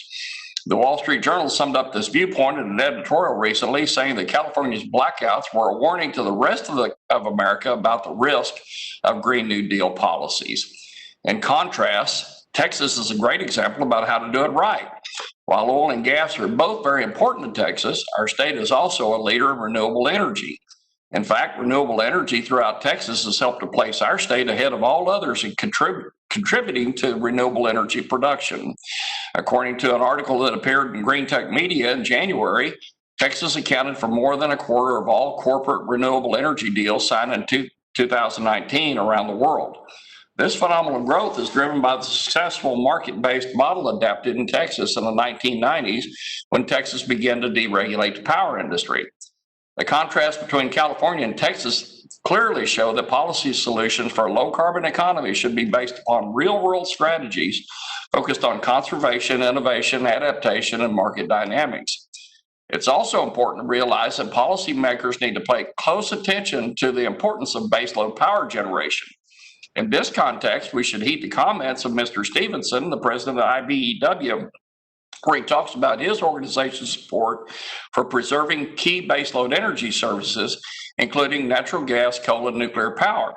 And as stated in his written testimony, the IBEW sees existing and advanced nuclear power as the cornerstones of a low-carbon future. His testimony also states that as the United States moves toward increasing reliance on renewable energy, such as solar and wind, the need for nuclear energy's reliability, the country's only carbon-free source that can ensure around-the-clock generation, even during inclement weather, has become greater. Today's hearing, which explores the attributes of renewable energy, is a topic in which I've taken a keen personal interest. With regard to moving toward a carbon-neutral future, I've done more than talk about it. My residence is the largest producer of residential solar power in Brazos County, Texas, and during the hottest part of today, I will be feeding power back into our local grid. Overall, on an annual basis, I generate 40% of my own power, and since 2014, by careful energy usage management and converting to 100% LED lighting, we've reduced our gross electricity percentage by another 37%. The point that I want to make is that finding a lasting solution to any of our economic, environmental, and energy solutions requires us to use nothing less than all of the tools in our toolbox, and our solutions, again, need to focus on conservation, innovation, adaptation, and market dynamics.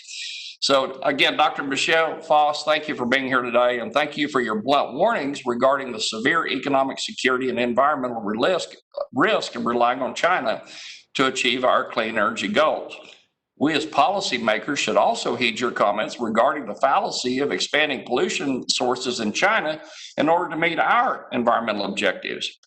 And in my opening statements, I discussed the contrast between the successes of Texas energy policy, which has reduced energy emissions, and that of California, which has experienced a number of shortcomings resulting in rolling blackouts and other issues. Can you speak to the difference in the way these two states approach incentivizing low carbon energy production and reducing emissions while maintaining economic growth? The most important difference is that we have an energy-only market, meaning electricity comes into the wholesale market and on a fully competitive basis. We have price caps that send price signals into the market that people respond to. All the renewable energy that's been developed, including probably yours at your household, Mr. Flores, have benefited from federal tax supports. So there is that. But one thing that we've done that is very difficult to do around the country is to build high voltage transmission to carry renewable energy sources into the market. That was not easy. In fact, there's a lot to learn from that experience. Okay. And my next question is this, and we may have to get you to answer it supplementally for me. We need to think about this beyond our borders and think globally. And with respect to that, U.S. liquefied natural gas, or LNG, can ensure that global energy demand is met in a manner that minimizes greenhouse gas emissions while maximizing reliability and cost efficiency. So based on your expertise, what are your thoughts on increasing LNG use and exports as a way to meet global energy security and environmental goals? Mr. Chairman, should I answer? Please do. Okay. If we could do it quickly, though. Thank you, Mr. Chairman. To the extent that, as already was pointed out by other panelists, natural gas is lower carbon content fuel, then what we would be helping to do through our LNG exports is reducing carbon emissions in other locations around the world in the same way that we achieved the carbon emissions reductions here. That's low-hanging fruit, something to think about. Thank you very much. I yield back.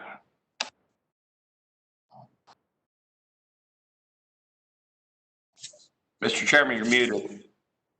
Sorry about that.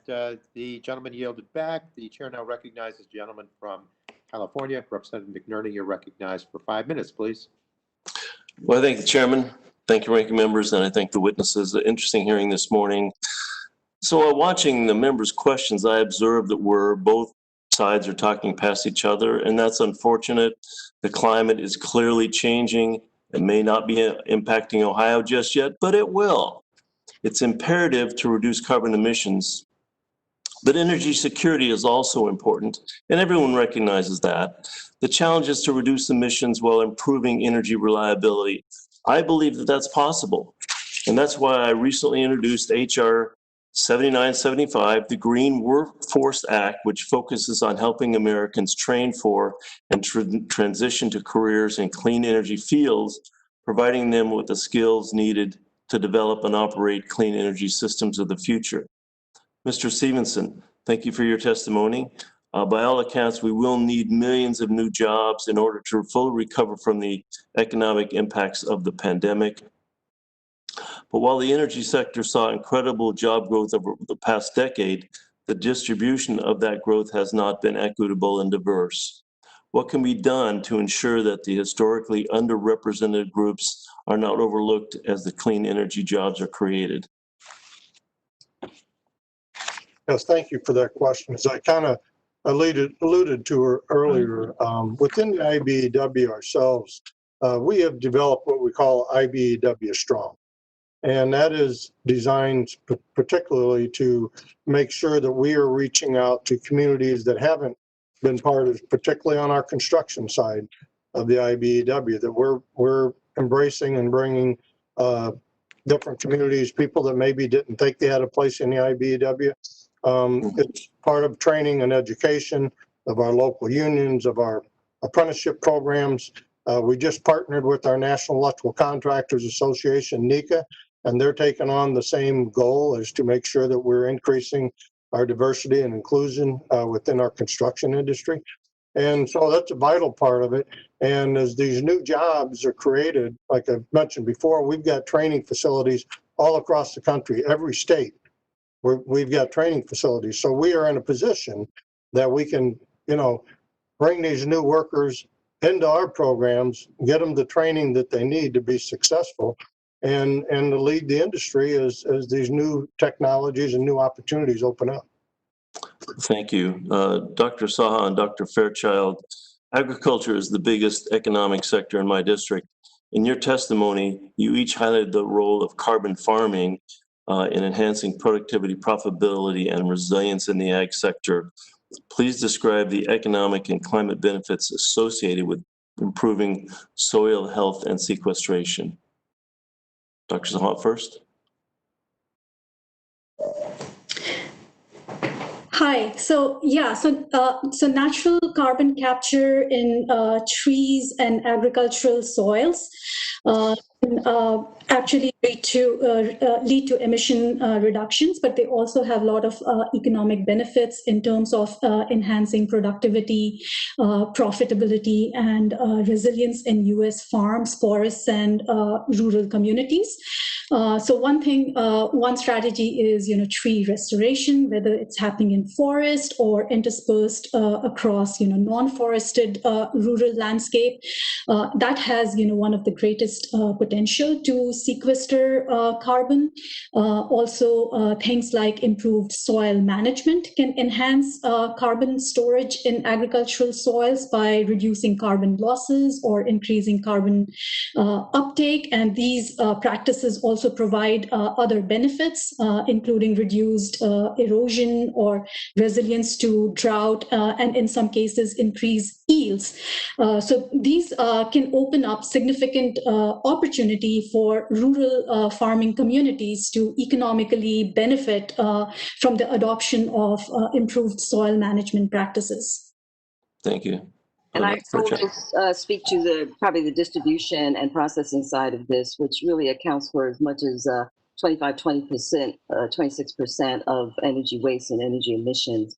And what we're doing is building, bringing the farmers closer to the markets by shortening the supply chain, working with anchor institutions, EDS and MEDS, to buy sustainable foods and to buy locally.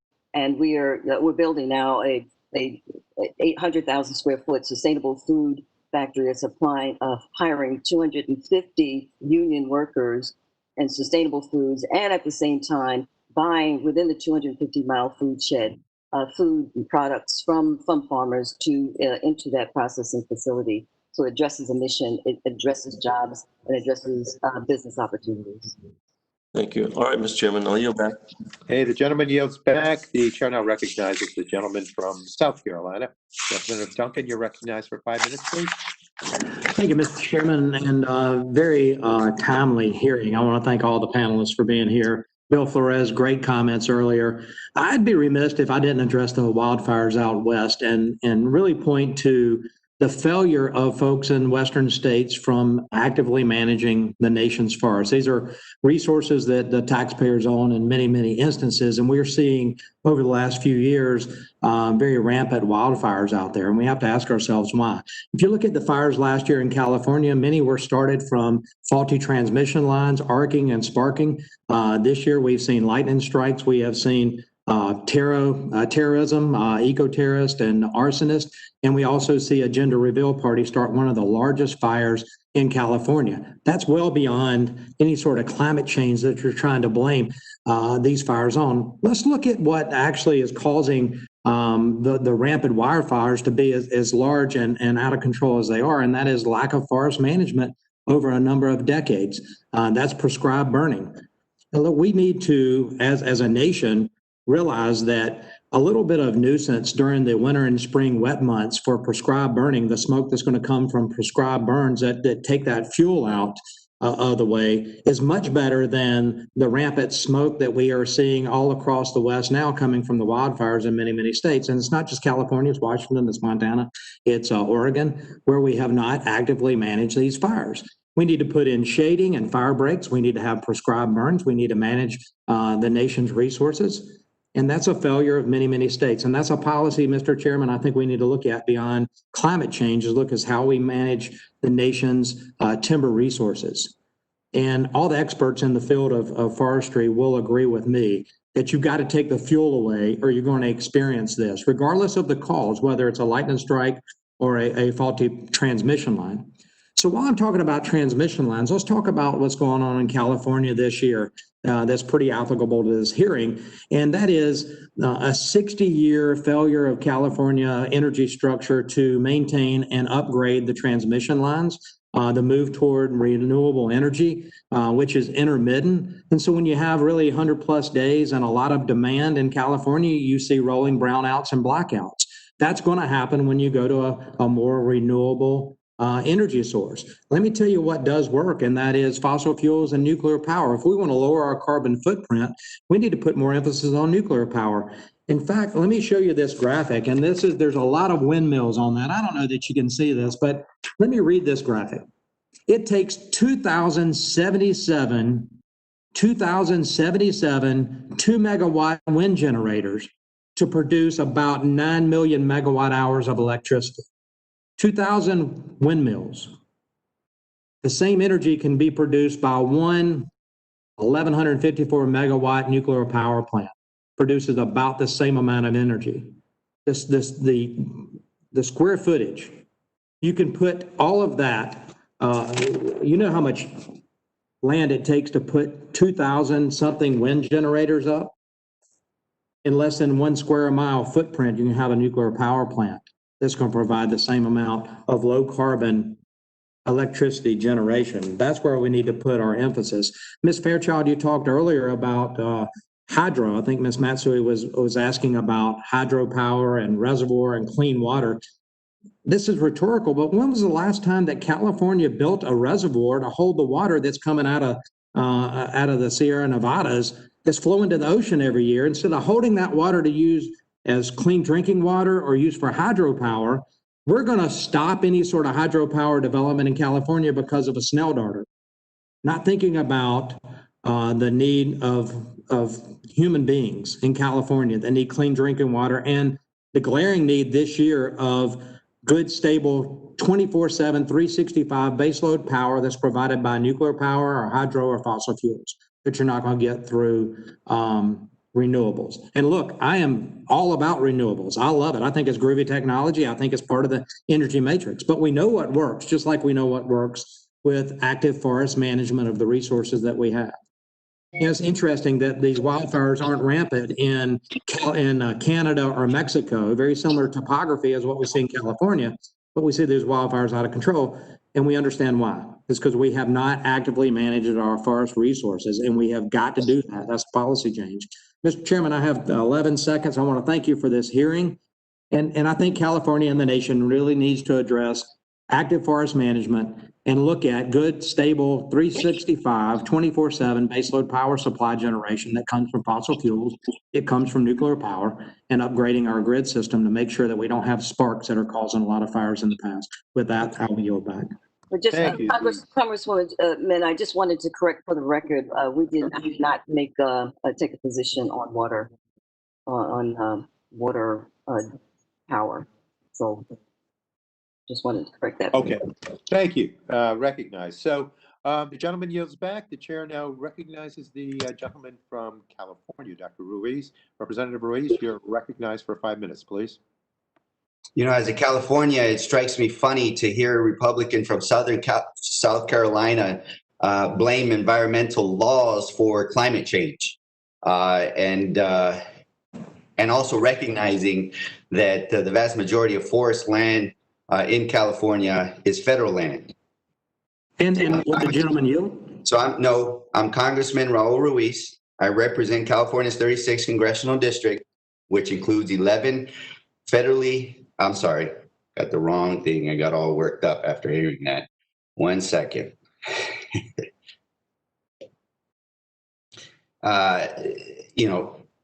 Thank you again, Mr. Chairman, for holding this hearing. Today's hearing examines two of the most pressing issues facing Californians and my constituents right now: the massive economic toll of the COVID-19 pandemic and the devastating effects of climate change.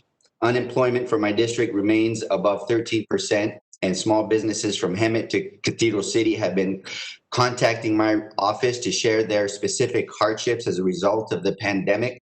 At the same time, wildfires have torched 3.5 million acres in California, 3% of the state's total area, including the 30,000-acre Apple Fire, which threatened the city of Banning in my district. As climate change worsens, these fires will only get worse, more intense, and more frequent. And it's hard to imagine a worse fire season than what we've seen so far this year. That is why it's so important that we use this opportunity to invest in industries that can reduce our carbon output while also putting Americans back to work. The daily high temperature in the Coachella Valley Desert hasn't dropped below 100 degrees since June. And with more of my constituents at home during the day, either because they're unemployed or working remotely, air conditioners are working overtime and requiring more energy and more costs than ever. There is no better time to invest in harnessing solar energy to lower utility bills, reduce carbon emissions, and save our environment and our health from climate change.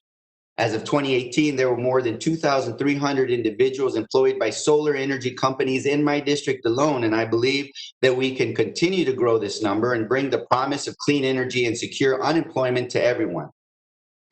This is why I introduced HR 7849, the Renewable Energy Jobs Act, which would create a federal grant to fund training programs that help people find good-paying jobs in renewable energy industries like wind and solar development. Ms. Saha, in your testimony, you describe how investment in clean energy industries can help put Americans back to work. Specifically, you describe how every $1 million invested in renewable energy can generate 78 full-time equivalent jobs. Can you give this committee a better sense of what that means and how investment translates into employment? Absolutely. Representative Ruiz, may I just take a few minutes to address something? Yeah, we only have 1 minute and 50 seconds left. So if you can address it in 10 seconds and then answer the question, that would be wonderful. Absolutely. We are hearing a lot of issues about how renewable energy is to blame for, California's, first rolling blackouts in 19 years.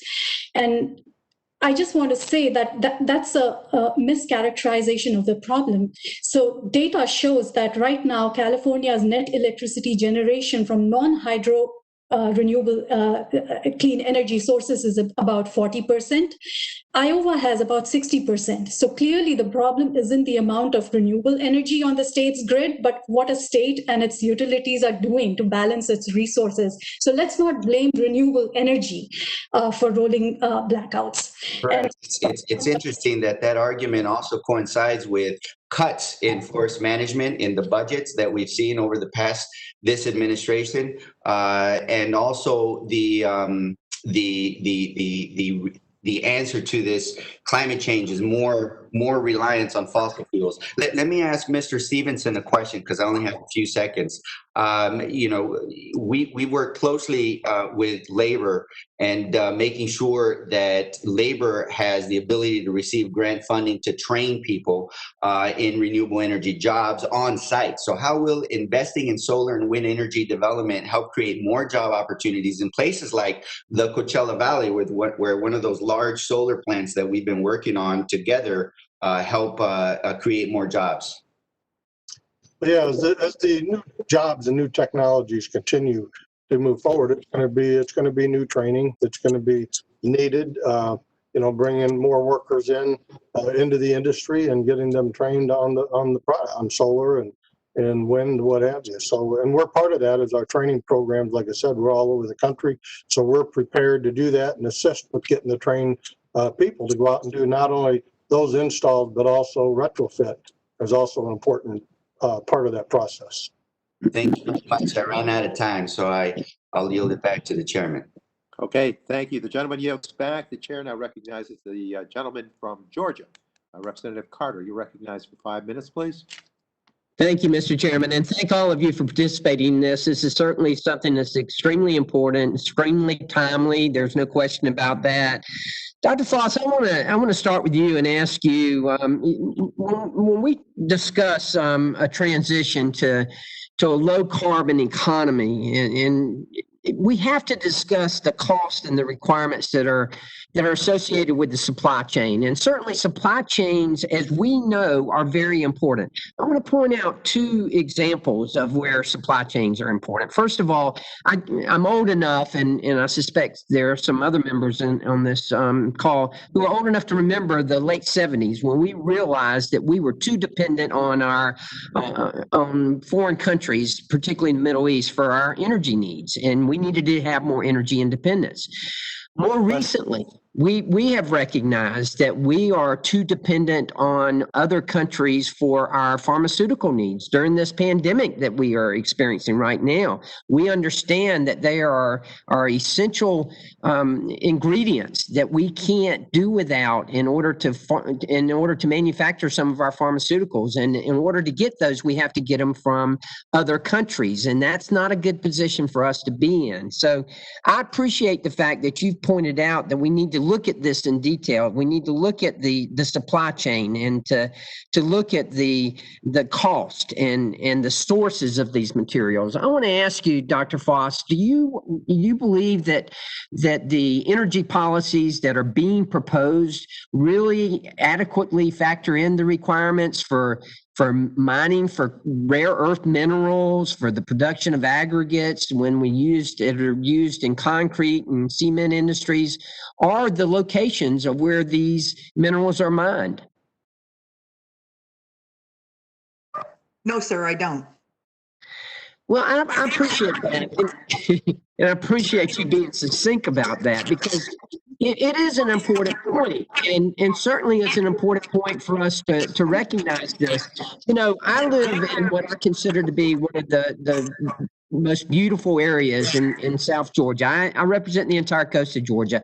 And if you look at that, you know, we've had a number of companies that have looked at mining, and we got the Okefenokee Swamp, which is a great national treasure that all of us love and that none of us want to see disrupted. Yet there are minerals there that could save us and help us in this country, but nobody wants it in their backyard. And I get it. I understand that. And that's one thing that I think we have to take into consideration. You also mentioned, Dr. Foss, in your testimony, how the United States was ranked 12th overall in non-fuel mineral production. We know that many of these critical minerals are mined in poor conditions in areas like the Republic of the Congo, and are they're used for strategic advantage by the Japanese or by the Chinese, excuse me, and that they use them just like, as I mentioned earlier, that we're witnessing right now, that they're using the pharmaceuticals to their advantage. We understand that that's not a good position for us to be in, and we should not be in that position. How important is it for us to factor into the supply chain questions when we're planning for future energy investments? First of all, let me quickly correct the record. I had a cut and paste error in the testimony. We represent 12% of global non-fuel mineral output, but we might as well be 12th when it comes to the things that we don't produce sufficient amounts of. So we've put governance on the table, which is what you're talking about again.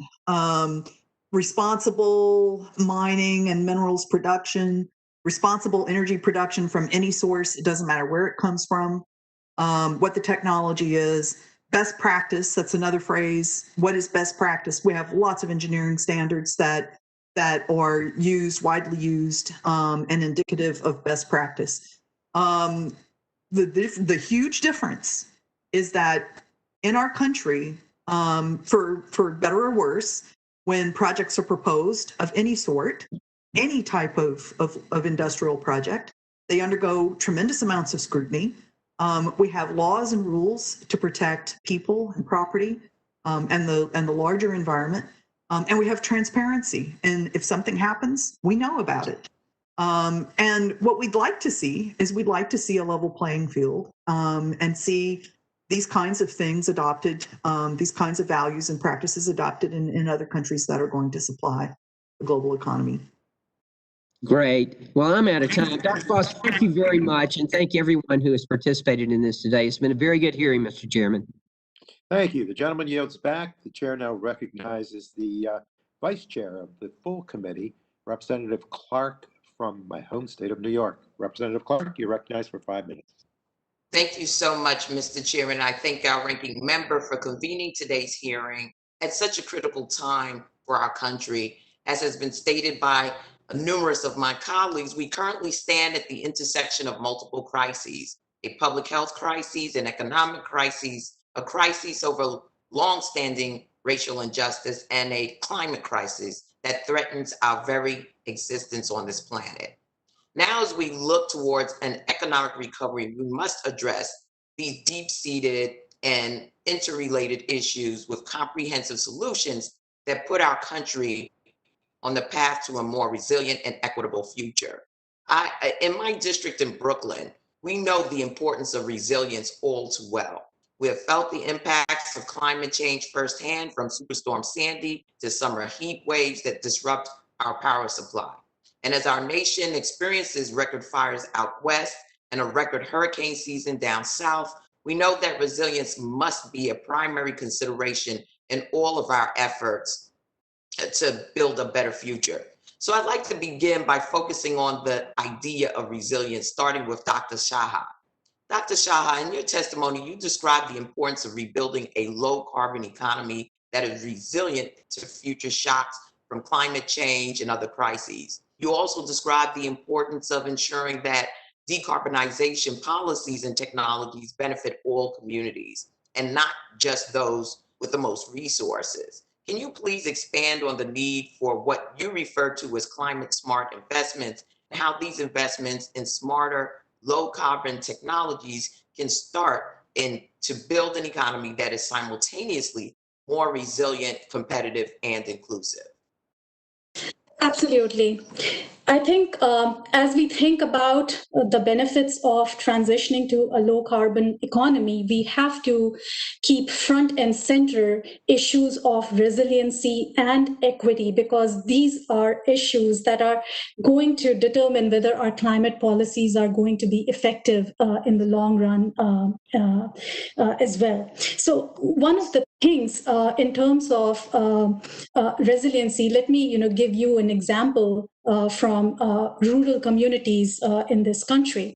So plenty of research has shown that rural households suffer from a higher energy burden compared to their urban counterparts. So investments in things like energy efficiency can actually address that challenge that is being faced by rural communities. Things like it can save them hundreds of dollars annually on utility bills. So at a time when low income communities, whether in urban USA or in rural communities, are suffering from unemployment issues, things like saving money on their utility bills is actually speaking to the whole resiliency issue. So that's just one example that I would like to highlight. Absolutely. Thank you very much, Dr. Shaha. Dr. Fairchild, your organization, Emerald City, works to build resilience in communities that are on the front lines of climate change, including communities in New York City who are impacted by Superstorm Sandy. You also mentioned in your testimony the importance of climate equity and how we need to bounce forward and not bounce back. Can you please discuss the importance of building resilience in communities that you work with, and how these efforts go hand in hand with investments in clean energy and climate equity? Thank you, Congresswoman, for the question. And I was born and raised in Brooklyn and Queens, so I'm homegirl. The essence of resilience is that there is, at least minimally, issues of redundancy.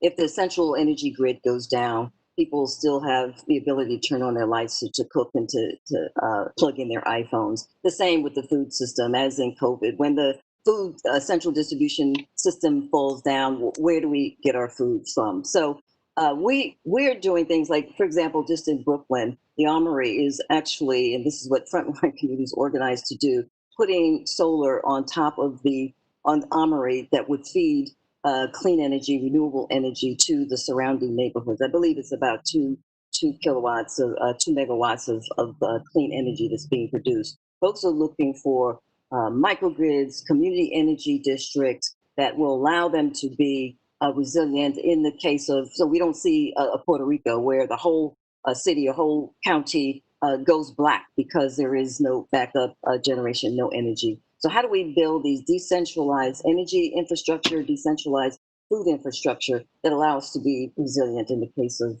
extreme weather? Very much, Mr. Chairman. I yield back. This was a very good hearing. Look forward to much further consideration and conversation as we move forward to advance our nation with clean energy future. Thank you, and I yield. Thank you. And I have to note that all roads lead to Brooklyn, according to the Yes, they last do. conversation. Yes, they do, sir. So the Yes, they gentlelady do. yields back, and I now recognize the gentlelady from Michigan. Representative Dinkle, you're recognized for 5 minutes, please. Thank you, Chairman Tonko. Thanks for holding this hearing. As my other colleagues have said, it's a great hearing, and thank you to all of the witnesses who I know by the time you get to somebody like me, you will be glad when this is over. But today's hearing is incredibly important as we find ourselves confronting multiple intersecting crises. No state, no community, no sector of our economy has been spared from COVID-19, and the public health and economic impacts have been devastating. And tragically, this crisis is only getting worse. But the parallels to the climate crisis are unmistakable.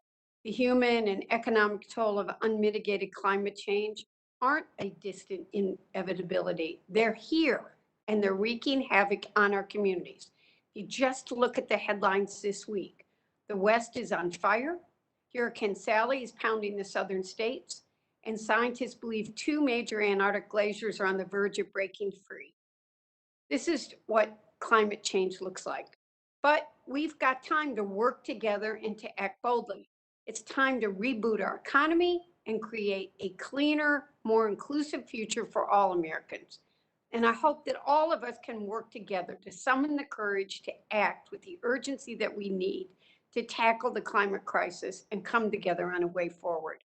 It's always good to see my brothers and sisters in labor at the table. I think they're a very important voice. Mr. Stevenson, your testimony discusses how Congress and this committee in particular can revive American manufacturing. I think that's critical. Can you please expand on how manufacturing policy coupled with major public investments can support America's middle class while addressing the climate crisis? It's not either or, but especially in the context of today's economic downturn? Yes, thank you. And it is critical that all the jobs that could be created or should be created as we continue to move into a more carbon neutral or renewable energy sources. There's lots of manufacturing jobs that could be out there. And that's going to not only, when you go into the auto industry and, converting to more electric vehicles, the building the manufacturing of the batteries. And we've already talked about the solar panels, the wind turbines. If we could truly manufacture that here in the States, it would create hundreds of thousands of good paying quality jobs for Americans in this country. Thank you. And your testimony also expressed support for a national climate bank, much like the one that I've introduced this session. That program, the Clean Energy and Sustainability Accelerator, was included in the infrastructure bill that passed the House in June, and is also in the Clean Economy, Jobs and Innovation Act that was introduced just yesterday. With $20 billion in funding, the accelerator would finance and stimulate private investment in low and zero carbon technologies and infrastructure, creating millions of new jobs. Mr. Stevenson, can you tell us how federal investment in climate action would help mobilize private investment and why attaching strong labor protections to recovery spending would benefit American workers?